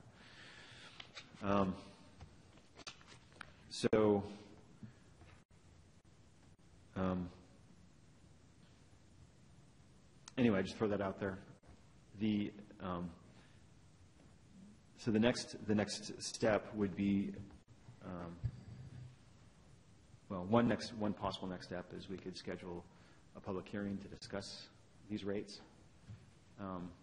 and we could bring them forward as shown here, or we could try to adjust them in some way before that time. And the performance review, if we were to do something like that, that would take some time. I mean, that would take, maybe 3 months to get that accomplished if that was something that the council's looking for. For that rate setting process, to be available during the rate setting process. So, I guess what I'm looking for is on the performance review. What's the timing of that, if there is one, or would it be okay to follow after an initial rate discussion? Since I suggested it, asked for it, obviously, ideally, it would be nice to have it concurrently. I get, though, that we've been delayed by outside legal action. I won't call it force majeure. I don't think it was exactly that. But with that, if we could craft in, I have a feeling, I'm going to look to our legal people and our consultants. We have leeway that depending on the results of that, we can fold that into the calculation however this plays out for rates. Because I would hate to make a decision to rates and then whether it's good or bad information, or even just middle-of-the-road information that might significantly have made it better for us had we known it. I want to have that option open. Is that workable? Well, I'll look to R3 as well, but in my opinion it is. I think under the contract you do have an option to call a performance review at any time, and based on the results of that review, you can reopen the rate review process. So I agree, ideally it would be good to have the results of that when you take your formal action, and I don't know if it's possible to shave any time off of that 3-month estimate or not. If it is, that would be my recommendation. Perhaps this would be something you could bring back to us when we have that public hearing, and that'll help us decide if we want to move forward at that time or not. Absolutely. Okay. Good. Yeah, I'm good. Yeah, that would work for me, Madam Mayor. Thank you. Okay, and I guess the only other addition that I would have to that is I'm very much okay with the CPI piece of this. That's not in question, but we have the other aspect of it, and I would feel more comfortable having that performance information before considering that additional 20%. But that's just my 2 cents. Understood. Thank you.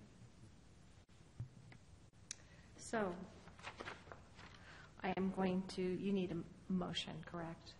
Correct. Just a motion to accept the report. Yeah. Okay. Do I have a motion? Excuse me. So moved, Madam Mayor.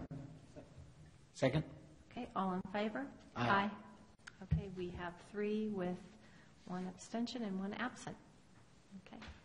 All right. Thank you. So where are we at now? So we need to get Mr. Moore back in here. Okay.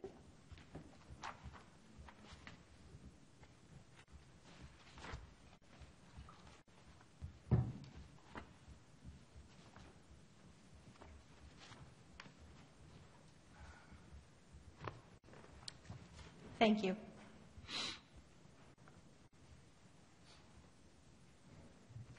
Welcome back. Okay.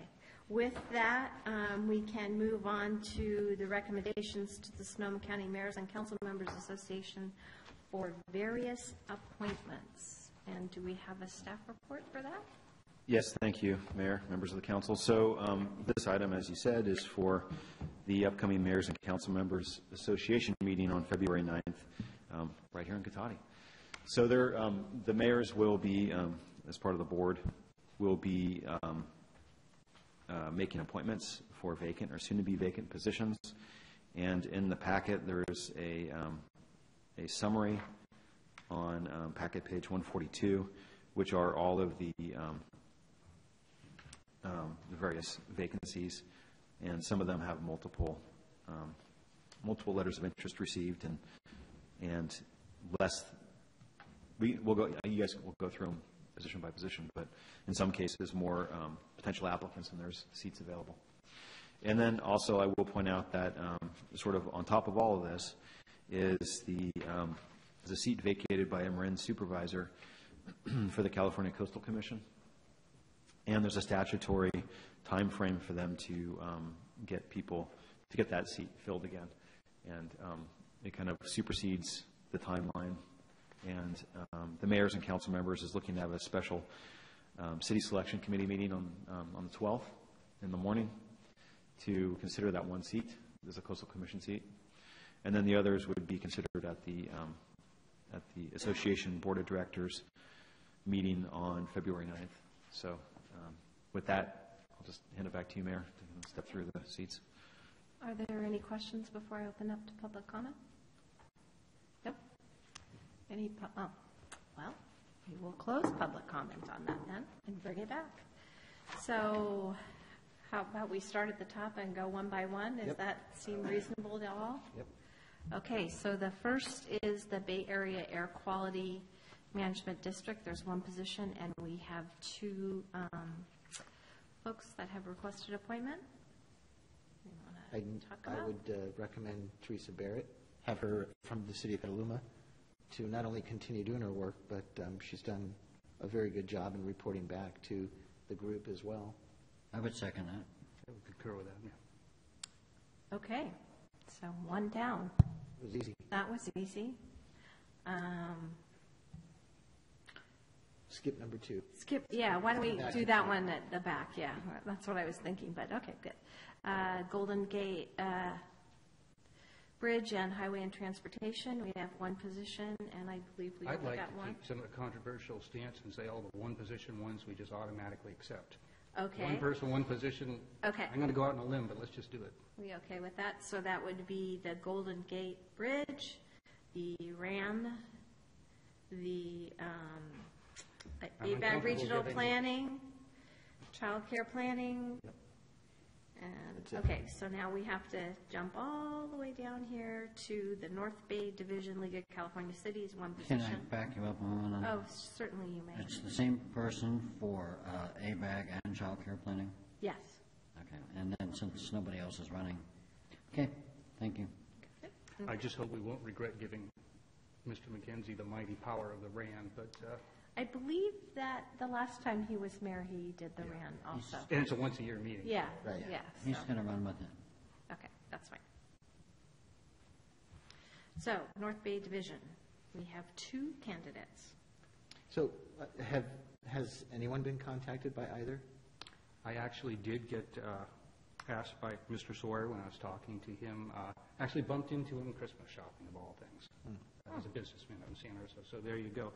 But the main reason I don't know the new council member from Healdsburg, I was not contacted by them. Mr. Sawyer, what recommends him to me, that wasn't just the incidental contact. I've seen him in Sacramento on league business, and also I've had to ask for his help or talk to him about issues several times, and issues related to Sonoma Clean Power and a few other things in the county. He's always been very gracious and very good about answering the phone and making the time and listening very well, which I appreciated and struck me as the type of representative I want to see. So given that background, that time in office, and the fact that he has, him I know has a very good practice and working with other people, I would be comfortable with supporting outgoing Mayor Sawyer. I mean, I would agree with you, and the letter from David Hagel left a lot to be desired. I mean, it really didn't say, he didn't really fight for himself in his letter. Just, I've been in real estate for years, I'd be a good advocate. Well, yeah, that didn't do anything for me. And he may well be, we'll see. And he could well be, right. But I would agree with you on John Sawyer. I would be comfortable with Mr. Sawyer as well. And I have worked with John Sawyer on the Waste Management Agency. He actually sat next to me for the last few years. I, too, find him very good to work with, and I think that the fact that he's been the mayor the last couple of years, and Santa Rosa has had a lot of issues, thorny issues to deal with, and I think their whole council has kind of turned around and is working better, and I think that being that I'm on this already, I think he would be a great addition. I think that he would be a great addition. So that's my 2 cents. So, does someone want to? I would move the direction there to support outgoing Mayor Sawyer. Okay. Everybody okay with that? I wanted to have someone comfortable to work with on that assignment. Okay.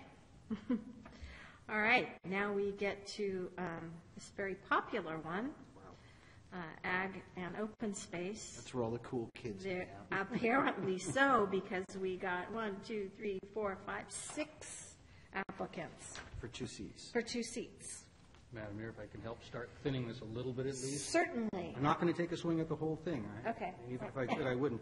But I would mention that I did, again, working with Mr. Cook in Sonoma Clean Power the last couple of years. He's been very good to work with. And what I appreciate about him, like some of the better examples of electeds in this area that I work with, even when he disagrees, he's always open to listen, which I think is a valuable trait.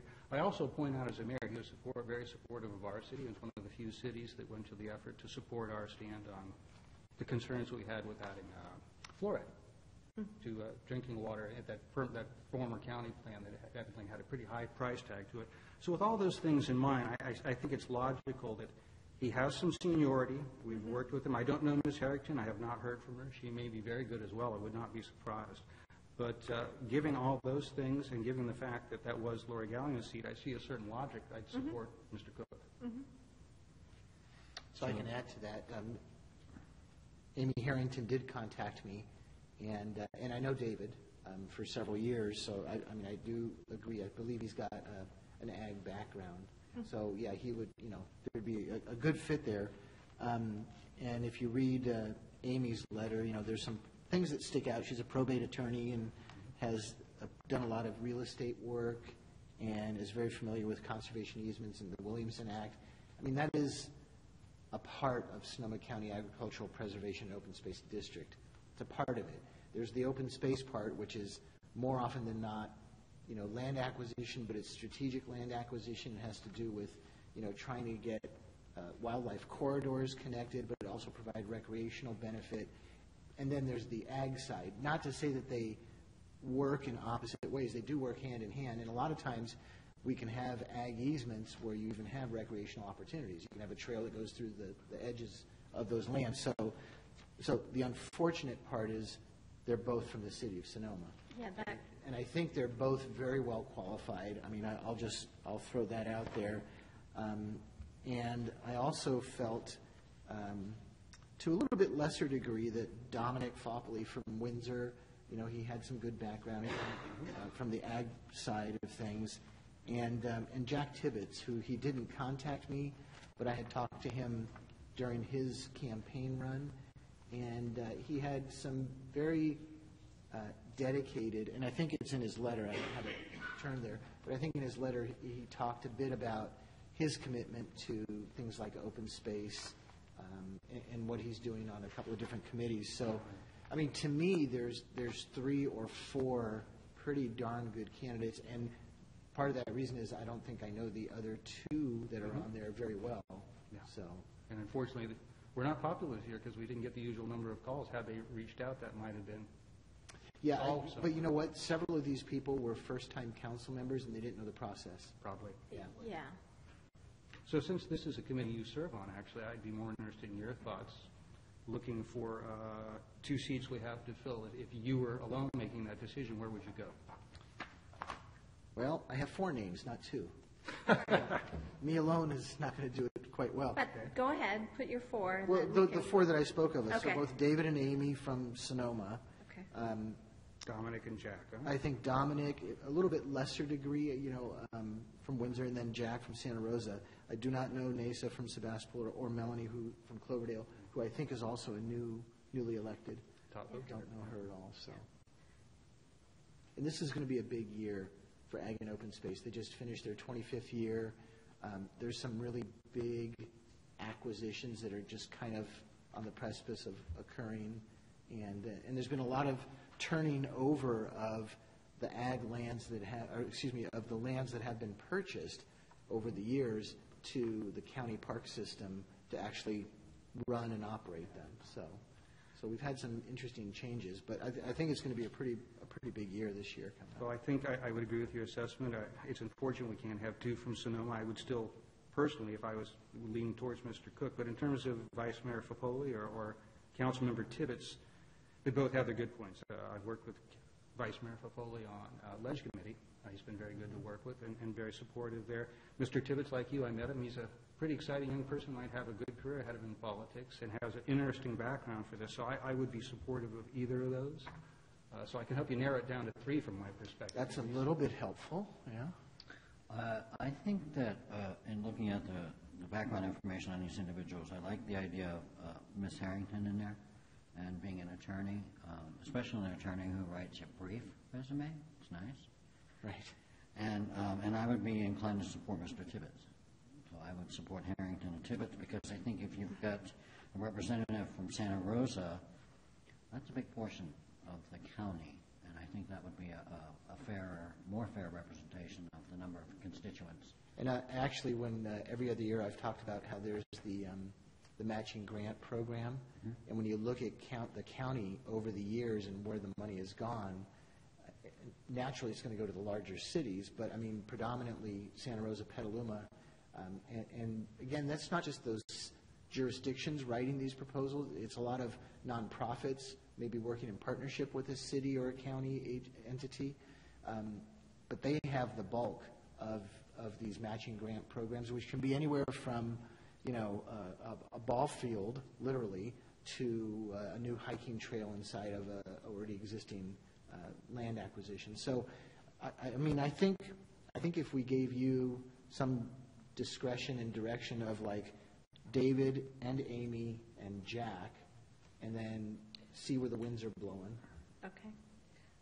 You are the mayor. This is and I guess the only addition to that, and I guess we're kind of all over the board, is that I think it's kind of early on for the new folks coming in to really, jump into something like this.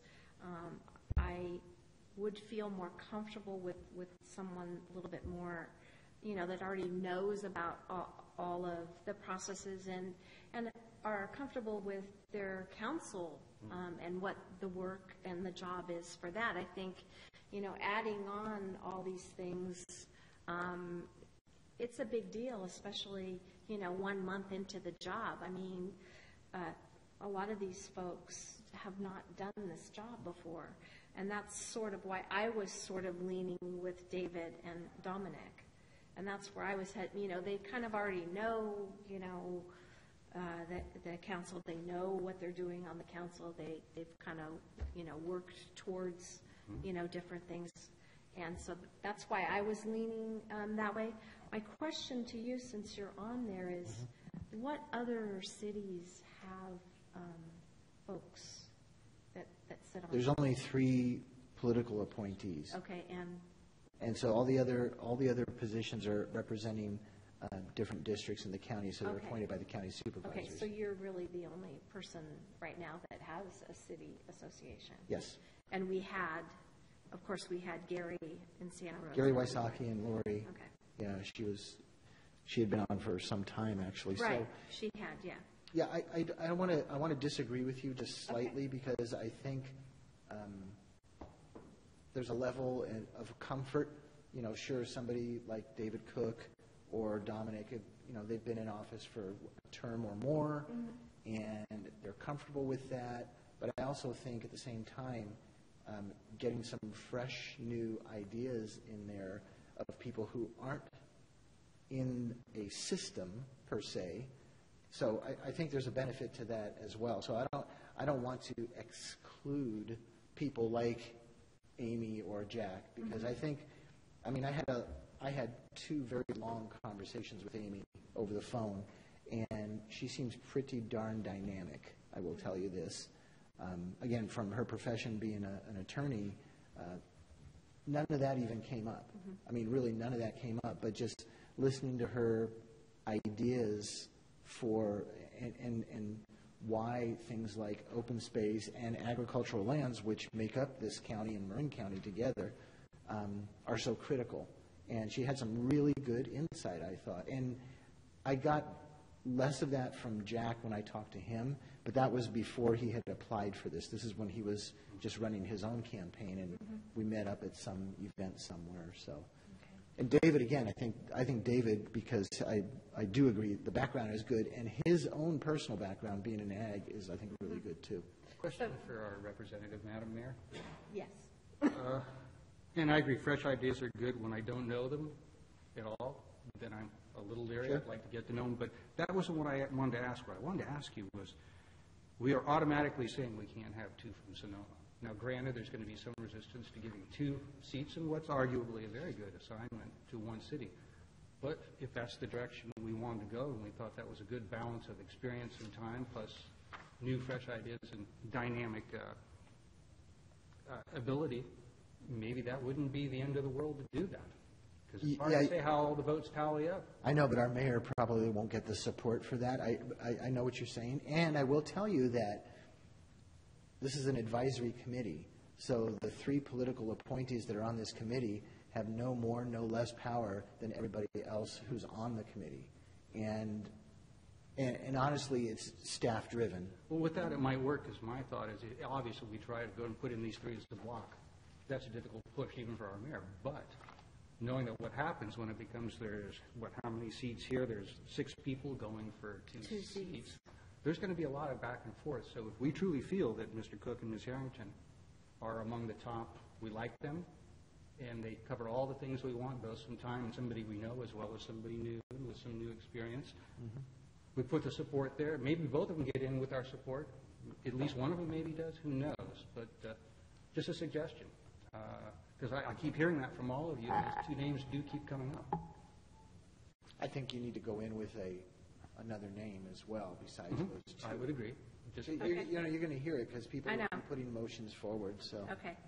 So what I'm hearing is 1 and 2 is kind of David and Amy, and then 3 is... No, you're not hearing that from me. Okay. I don't think it's appropriate to have 2 from the same city. Okay. Yeah, I mean, they're not going to get it, likely. We're just supporting the candidates that we like best. And so far, that's what I've heard, at least the bulk of this say, that they covered all the bases we're looking for. The chances of both getting in, maybe it will happen, maybe it won't. So here, let's try this. I'm going to give you 3 names. Okay. And the 2 of them are going to give you 3 names, and you're going to do whatever you have to do. I like that. So I'm going to give you these 3 names: David Cook, Amy Harrington, Jack Tibbetts. Those are John's. I'll make it even easier. I'll give you 2 names, Harrington and Tibbetts. I was going to use the same names as him, but since you did that, I'm going to give you Cook and Harrington. Now it's all even back out. Now it's the mayor's call. But I think you've got 3 names to work with there. Yeah. Okay. You'll see some happiness if any of those things work out, I suspect. Yeah. Okay. And they're all good candidates, just like, frankly, probably most of the rest of these people are as well. I wish I knew them better. Take care of that. Well, for sure. yeah, and it's, as you pointed out, it's unfortunate because nobody reached out. And that's, not usually, someone will at least reach out and say, hey. That's the first bar to pass, is to know to actually at least give people a call and an email. Yeah. And, you also, it's a learning experience too when it doesn't. It's kind of like, oh, gee, I guess I should have, done that. But okay. So I have David, Amy, and Jack in some form. We'll see how the wind blows. That'll be an interesting discussion. It could be, it sounds like. All right. So, Smart. I'd like to suggest Deborah Fudge for all the various reasons, her background, her time, her experience in that. However, I think what Mr. Corsi's putting forward is more a bookmark, perhaps for the future. Yeah. And given his experience and his background in SMART, which is considerable too, and the size of his city in the future, when a space opens up, I would be happy to support them, particularly remembering he's put his name forward now. Mm-hmm. So Chris, although I'm sure he would like an appointment like this, was just making sure Santa Rosa had a name in the hat. Yeah, that's my understanding too. Yeah. So yeah, I'd be very comfortable with Deb staying on that. So he just put his name in there as a placeholder. Yeah. We like bookmark better. Sure. He's going to have his hands full. He's got a lot of work to do. I think that can save us. We've heard this not just in this particular case, but many times. I believe the staff, my personal impression, it's just my opinion and experience from what I've seen working in the various commissions, but I think staff up there, remember, they are as big as the county. They're, what, 250,000 people roughly? They're a huge entity. And when they look at important things, their staff feels very strongly, we should have a voice, a leading voice. They often push for extra votes and things like that. So I do think there's a lot of pressure on their electeds to put their name forward for these various positions. And so this puts Mr. Corsi in a position that if something opens up where it works up, he would actually be a very good selection. Oh, yeah. If Ms. Fudge wasn't there, that would be an easy pick, I think, at least for me personally. My thinking on that was actually having a city that will have a running train in the near future when it does open up, and a big metropolitan city, I thought would be crucial to have a representative, but I'm not discrediting the efforts that have been put forth by Deb Fudge, and I know her passionate heart's in there, but I thought with Chris's background it might be interesting. But if he's going to be mayor of Santa Rosa and be pretty busy, maybe it's appropriate to go ahead and acquiesce to Deb. So am I hearing we're going to go with Deb? Works for me. Okay. All righty then. So now we're going to go back to the California Coastal Commission. And we started with one, and now we have three. I know it's too late, but I really wanted to put in for this position really badly. But it'd be a Can we do it right in? It'd be a major conflict of interest out at work. Yeah. That's the only reason I couldn't do it. Would have loved this one. Well, I thought it was interesting that a lot of the people that are interested didn't really say anything until the very last moment. Yeah, it was Well, weird. it Not just came a out week and a late. half. Remember, it was one of those things that came out really late. It was confusing. What the It process was, and- exactly would be, there were a lot of questions. I Yeah. actually was asked about this, and this was when it first came up. I was talking to somebody asking Bill Chris Rogers from Santa Rosa-based question to help me with something at Sonoma Clean Power, and he indicated his interest and asked for support at that time. But I don't think I really heard from him again with a follow-up call, and certainly the letter until very recently too, because I remember the time it was confusing exactly how this process is going to work. At any rate, we have some good picks here to pick from. For me, I'll support Mr. Rogers simply because he asked me early. And one other reason, he knows with his background, he worked as a staff person. I believe he started with Lynn Woolsey, worked with Michael Allen, Mariko Yamada, and also worked more recently for Senator McGuire. You keep busy if you work for Senator McGuire. So he knows the ins and outs of Sacramento probably better than anybody. He was essentially writing bills for Michael Allen up there. So it strikes me, now that he's in an elected position, as I look at about the only thing that will help protect the coast in at least the next 4 years, it isn't going to be federal help. It's actually going to be federal problems, I think. So as I look at it, having somebody that understands Sacramento might be useful.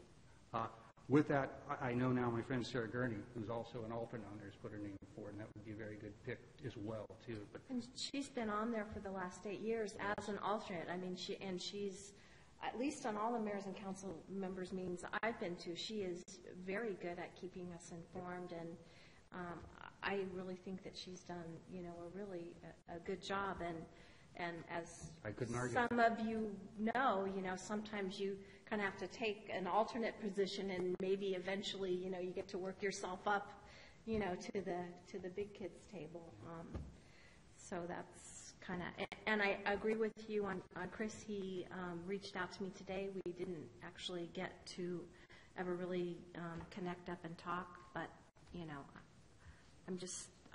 I'm feeling like my opinion would be that Sarah's kind of done this. She's done a really good job at it, and that's where I would, The question I would raise on that is, who do we think might have a stronger voice and potential influence in Sacramento? Well, they're part of the commission itself, so it's kind of, I think, no different than than what we do, right? It's the Did group. we not? You know, it's not an individual going up and dealing with. I could be wrong, but. Well, I mean, I've been to a couple of coastal commission meetings, Oh, so okay. There you there's, go. well, I mean, it is a commission. I mean, there's very specific agenda items. That's why I've gone, is for a specific item. I agree that, you know, Sarah's done a very admirable job in what she's done in the last 8 years, and you hate to, like, take a pass, but I would take a pass on this instance, and the reason is, and I've communicated with both of them on this. I don't think we've never talked. It's been phone messages or emails, as it's turned out. But Chris has gotten, you know, he knows a lot of people in the Sacramento region. I think that's a benefit for him. He probably knows more people, I would think, than Sarah does, just because of his past work. Yeah. And I think that's a big benefit. I think he has.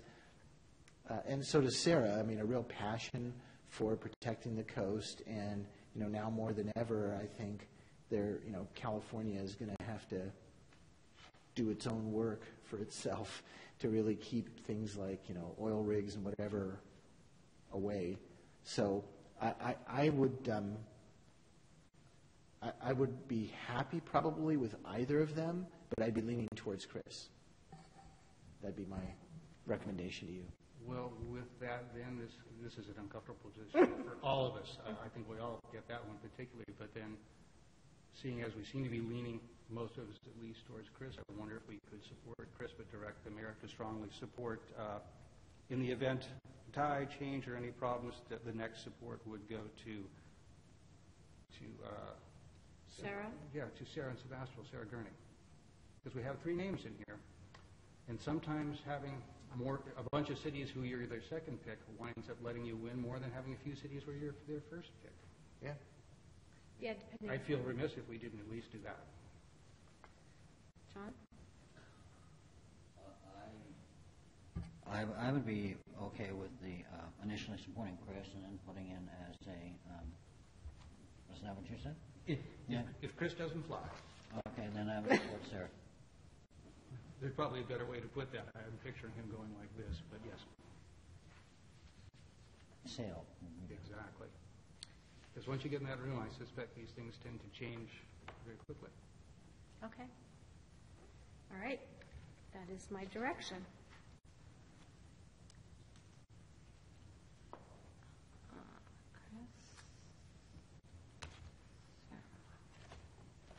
And that one actually will not be at, that one will be at a special meeting this week, so. And so, Mayor, if, just to wrap up this item, Yes. if we could, just to follow the posted action, just adopting a motion, kind of recapping all the different candidates that we talked about. Okay. Does someone want to take a stab at that? You got it, John? I got it once I All right. Where's that page again?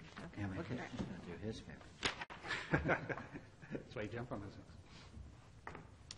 So I'd like to move to adopt a motion to support the following choices from Sonoma County City Council members who have submitted letters of interest for appointment by the Sonoma County Mayors and Council Members Association Board of Directors for positions to the following advisory bodies: Bay Area Air Quality Management District, Teresa Barrett from Petaluma; California Coastal Commission, Chris Rogers from Santa Rosa; and a second for Sarah Glade Gurney from Sebastopol, should there be a need; Golden Gate Bridge Highway Transportation District, Gina Belforte, Rohnert Park; Remote Access Network Board, man, that sounds exciting.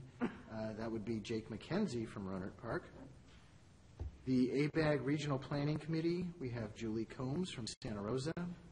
The Child Care Planning Council, once again, Julie Combs from Santa Rosa. The North Bay Division League of California Cities, John Sawyer, Santa Rosa. Wow, that's 3 in a row for them. Sonoma County Ag Preservation Open Space District Citizens Advisory Committee. We have, I don't know if we had an order. We don't necessarily Okay. have an I'm just order. giving We you have three names. There's no numbers here. David Cook from the city of Sonoma, Amy Harrington from the city of Sonoma, and Jack Tibbetts from the city of Santa Rosa. And finally, the smart non-SCTA member, and that would be Deb Fudge from Windsor. And I have a question before we second that motion. Well, we can second it, and then we can still have discussion. Second. Okay. Discussion?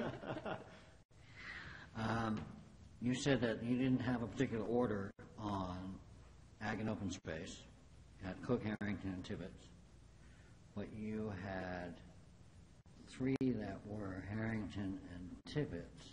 So I would think that that would give you more of an inclination to have a order or a progression on it. Then I'll pull my vote for Tibbetts and give it to Mr. Cook so he doesn't get dropped. I was going along with the rest of them, so we were all the same, but I would feel bad seeing Mr. Cook, seeing he served for several years and has worked on this. I would hate to see him drop down from there. We didn't really have a 1, 2, 3. We didn't do that. We just forwarded. We all agreed to either 2 or 3 names. There wasn't a fourth name in there. Right. There was no more than 3 names, and we leave that up to the discretion of the mayor to make a decision that night. I think our hope was if she did her job really good, she'd get all 3, although we settled for 2 of them. Well, there's only 2 positions, so it's very Are you hard to actually get 3. That she'd have to do her job Unless very well to do that. someone else walks out. Are you asking me to step down? Is that what I'm hearing? No, I Do that. don't think so. All right. Is that workable if there's no particular order assigned to them? Chaos? Well, I think, as was pointed out, we don't know how the process will kind of play its way out. Okay, I would think that going into that, if we had more of a solid foundation of what we wanted, that would help to direct that process. No? That's assuming you want our mayor to make a motion. She could quietly sit in the background, wait to see what that first motion and the first name that comes up, or 2 names that come up, and she may vote in favor or not in favor. We'd need a really strong consensus here to have 2 that we could put her in a position to rush something, and I'm not seeing that. Well, yeah, I would not want to infer rushing anything, but, okay, that's fine. But yeah, because otherwise you have to get out there first and. It's amazing how quick people can do that. Well, and with this group, that's going to be tough. Yeah. So we have a motion and a second. Okay, all in favor? Aye. We have 4 with 1 absent. Okay, Clear as mud? clear as mud. Yes, yes, indeed. So, shall we move on to correspondence and pending legislation? And easy for me to say at this point. And we have none, correct? None? Okay. City manager's report? Thank you, Mayor, members of the council. So the first thing I will update everyone on is we had caramel macchiato with a cop this morning at Pete's. Or maybe just black coffee, I don't know. I didn't make this morning's one. So we had 2 of our officers there, and I understand it was very well attended, which is probably encouraged as well by the rain. People like to drink their coffee indoors and not leave. So it was good. It was, and we've had a series of these lately. We had another one earlier, even this year. So some storm updates. Last Thursday, we opened a sandbag station for the public at the courtyard in advance of the storm, as well as put out messages on our website and social media. And then this past weekend, Public Works had to respond on Sunday, opening up the sandbag station again and fixing a number of storm-related problems, including downed trees and road closures due to flooding. And a complicating factor in all this was the citywide power outage on Sunday as well, from 9 a.m. to 6 p.m. And why that's a complicating factor is our water wells and our wastewater treatment or wastewater lift stations both use electricity to pump water or wastewater. So it was a we have a Tobel generator, so there's a lot of going in circles in the city, making sure everything was pumped down and there was no problems. So they were busy on Sunday. And Craig also tells me a notable event was a large oak tree apparently fell on Valparaiso on Sunday, which was too big even for our saws to get through. So it was a large tree. And it fell across the road. But there was no injuries or property damage. It's just the loss of a large tree. And a couple other updates. Kessing Ranch is currently scheduled for the Planning Commission in early February. So that's coming up. Katati Stations is also out there too for final design review. We're waiting on the final resubmittal, and then it'll schedule a final design review meeting on that project. And I'll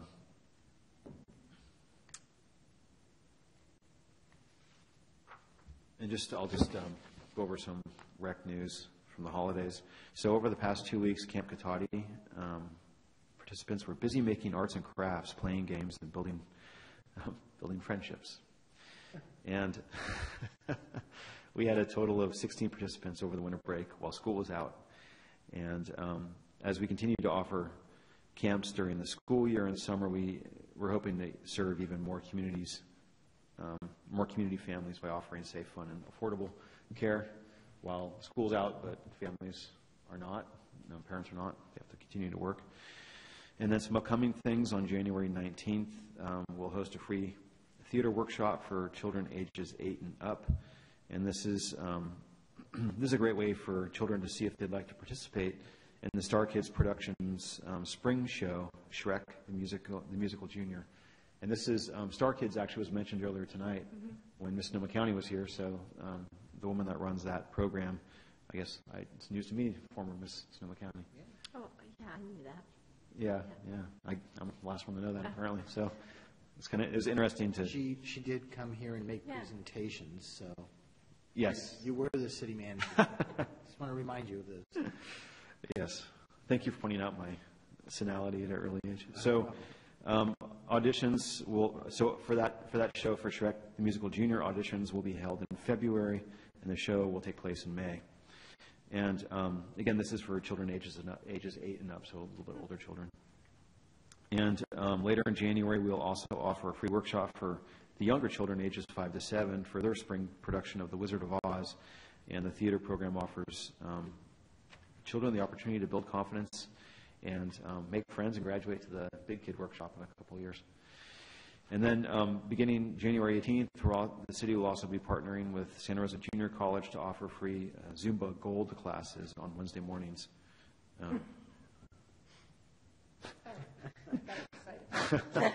From 9:30 to 10:30 in the morning. And so it's good because participants will now have the opportunity to take the class up to 3 days a week. And it's good for people that wouldn't otherwise be able to afford a class. And the Zumba Gold, of course, is for older adults, as you may know, if you take Zumba. Yeah, I don't know. Look to the white-haired side. I wasn't focusing on anybody. I was just generally saying. Yeah. Anyway, for more information on any of these programs, they can email Ashley Wilson at awilson@kataticity.org. And with that, I'll just conclude for tonight. Thanks. Any questions? Okay. City council member reports. Do you have one? That's why my microphone's on. Alrighty then. You shall Very go brief. first. Very brief. We did the 4th annual food drive with the California Homemakers Association on December 23rd, I believe it was. It was a Wednesday. And so a couple of things. One, it went well. I wasn't as organized this year, so I didn't have all of the cleaning tools.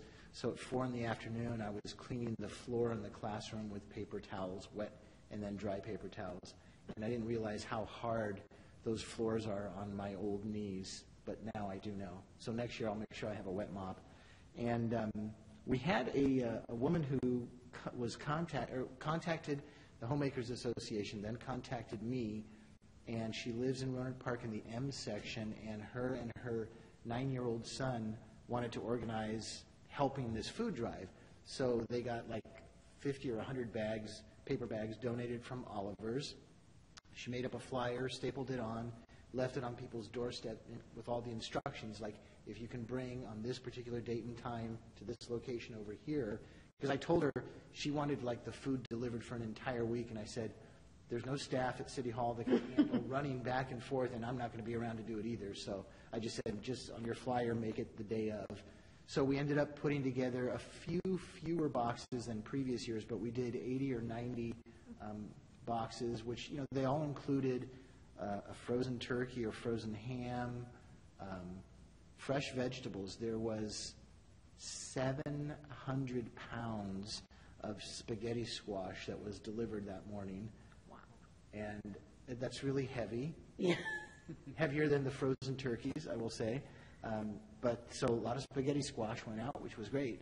And canned goods and, you know, different things like that. So there was 80 residences in the greater Sonoma County area that got that food for the holidays, which I think is a great thing. So that was the 4th annual one that we've done over here, and, you know, we'll probably continue. And I've drafted a letter for the mayor's signature and my signature to send to the son. I just suggested that to the mom via email. She was, he'd get a real kick out of that, you know, if he got something. So I'll forward that to Lauren, and she'll get our signatures, and we're good to go. That's it. Thank you. Thank you for that. Councilmember Moore. We have our REMIF annual planning coming up at the end of the month in Fortuna. Should be really exciting.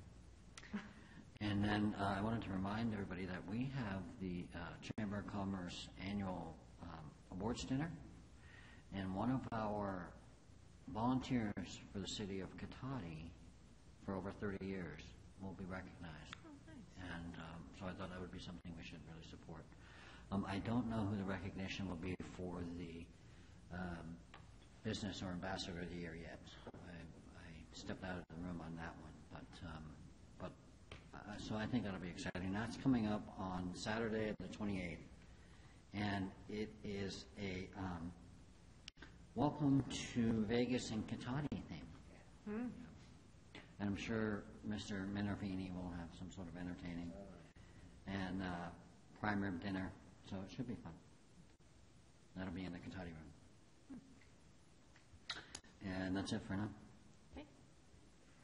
Vice Mayor Glenn. Just a very short report. I think, Madam Mayor, you might want to touch on this a little more, but I just wanted to briefly, maybe, and maybe you won't, I don't know, but I wanted to briefly touch on our meeting in Sigma that we had. Yeah. I'm not going to cover it, but I did. Yeah. One thing is worth pointing out, well, maybe two small things. Number one, a lot of credit to Supervisors Rabbit and Gorn for taking the yoke of this and trying to get it back in a good position, and left very heartened by their efforts. But what I wanted to point out, which I really thought was worth pointing out, here's another example of our community, as much as I hate to admit it, the smallest one in the county. This is an example where something was going in a direction where we all looked at it and had some concerns, and not in a way that was problematic, but in a constructive way, put forward, we see issues with this, and put our concerns forward, and used all the leverage we've learned as a group and as a staff to wield over the years. And it looks like there's recognition, concern, and essentially, at first we were being told, oh no, this can't change. We've spent too much time, and now I'm getting a different message. So who knows what we'll get, but I'm very heartened by it, and I think it's a good example of what we've become as a city. So I wanted to share that with everybody, because it's good. It's good for our constituents. Yeah, what I would add to that is I think it's yet another example of, you know, the county trying to work together with the cities. I think we, you know, I mentioned it when we spoke with them. We've come a long way on the water agency, and I think this is yet another example where they're really trying to reach out and do the right thing and listen and, you know, try and make it work for everyone, which is heartening. I mean, I think this is nice that it's early on that's happening rather than, kind of after the fact, that like the fight, that we had to go through with the water agency. So they were very open. Their plan is to go talk to the elected officials in all the cities, and they're actually getting some really good feedback from them, which is good too. So, not to put down anything that the staffs have done on it, they've done a good job on it, but now it's kind of like where the rubber hits the road, I think. So hopefully we will end up with something good for all. We'll keep our fingers crossed. So that's all I have. We can move to public comment on non-action agenda items. Yes, Mr. This has nothing to do with any recalls, okay? This has to do with future agendized items. I would like you to maybe consider going forward, putting on a future agenda a review of the Cotati's ethics code. There's been some citizens over the years that have made complaints about members of the council, and these complaints have gone nowhere. Matter of fact, one of the complaints, we got a letter back from the city attorney who took it upon herself to make the judgment call whether there was an ethics code violation or not, which was not part of the ethics code. Supposed to be a subcommittee, so that particular case went awry. But I would like you to take a look at it going forward. It seems like every night there's a violation of subsection 3 and subsection 5 of the ethics code every night. And we know that the ethics code was originally designed to come after me and punish me when I was on the council. But I never signed the ethics code. I never consented to it, a violation of my civil rights. And, if it's not doing any good, I don't want your hands tied by it either. I think you guys should just kind of look at it, maybe just do away with it. None of the other cities up here have it, and we know what it was really used for. Take a look at that. And when you're making unsubstantiated, slanderous comments about members of the public or so forth, please consider bringing them forward. Bringing them forward to the podium. That's what cities do. That's what I did when I had questions of members of the public when I was on the council. You bring them forward so that there can be, some honest dialogue and so forth. You don't want to kind of dictate from the dais down to the audience with the police chief sitting back behind them, threatening them and so forth. So think about that. That's the proper way to do it. Bring the person forward. When you're done, let them sit down. And also, I would like to see you put on a future agenda, thinking about the fact that you never really acknowledged me with a proclamation, thanking me for cooperating with the FPPC in that money laundering case that brought down John Gardino, Adrian Lauby, Michelle Bergman. And I was instrumental in helping with that case because there was convictions against them. And think about that, because that really was a cleansing for Cotati, and I'm very proud of that. And then I'd like you to look at procedures going forward on who we are supposed to call if we find someone who's homeless, who's freezing out in the cold in Cotati. Mr. Moore said at the last meeting to please call him, but we know he wasn't honest enough to give his phone number. We have to go find his phone number. So we know he's not really being sincere. But let's find a point man. Let's find a policy, because you have no policy right now on what to do about homeless people in Cotati who are on foot and freezing. Because I think it's worthy of a discussion. Right now, what I remember our policy being when I went on a few of the police ride-alongs is that the police are supposed to pick these people up, make sure they're okay, if they're in need of medical attention and so forth, and then if they don't need any care, is to give them a one-way police car ride down to Petaluma to the shelter. But we just need a discussion about it. It seems like Mr. Moore is kind of confused. I would like to hear what you folks like to do about it. Okay? Thank you. Thank you, folks. Thank you.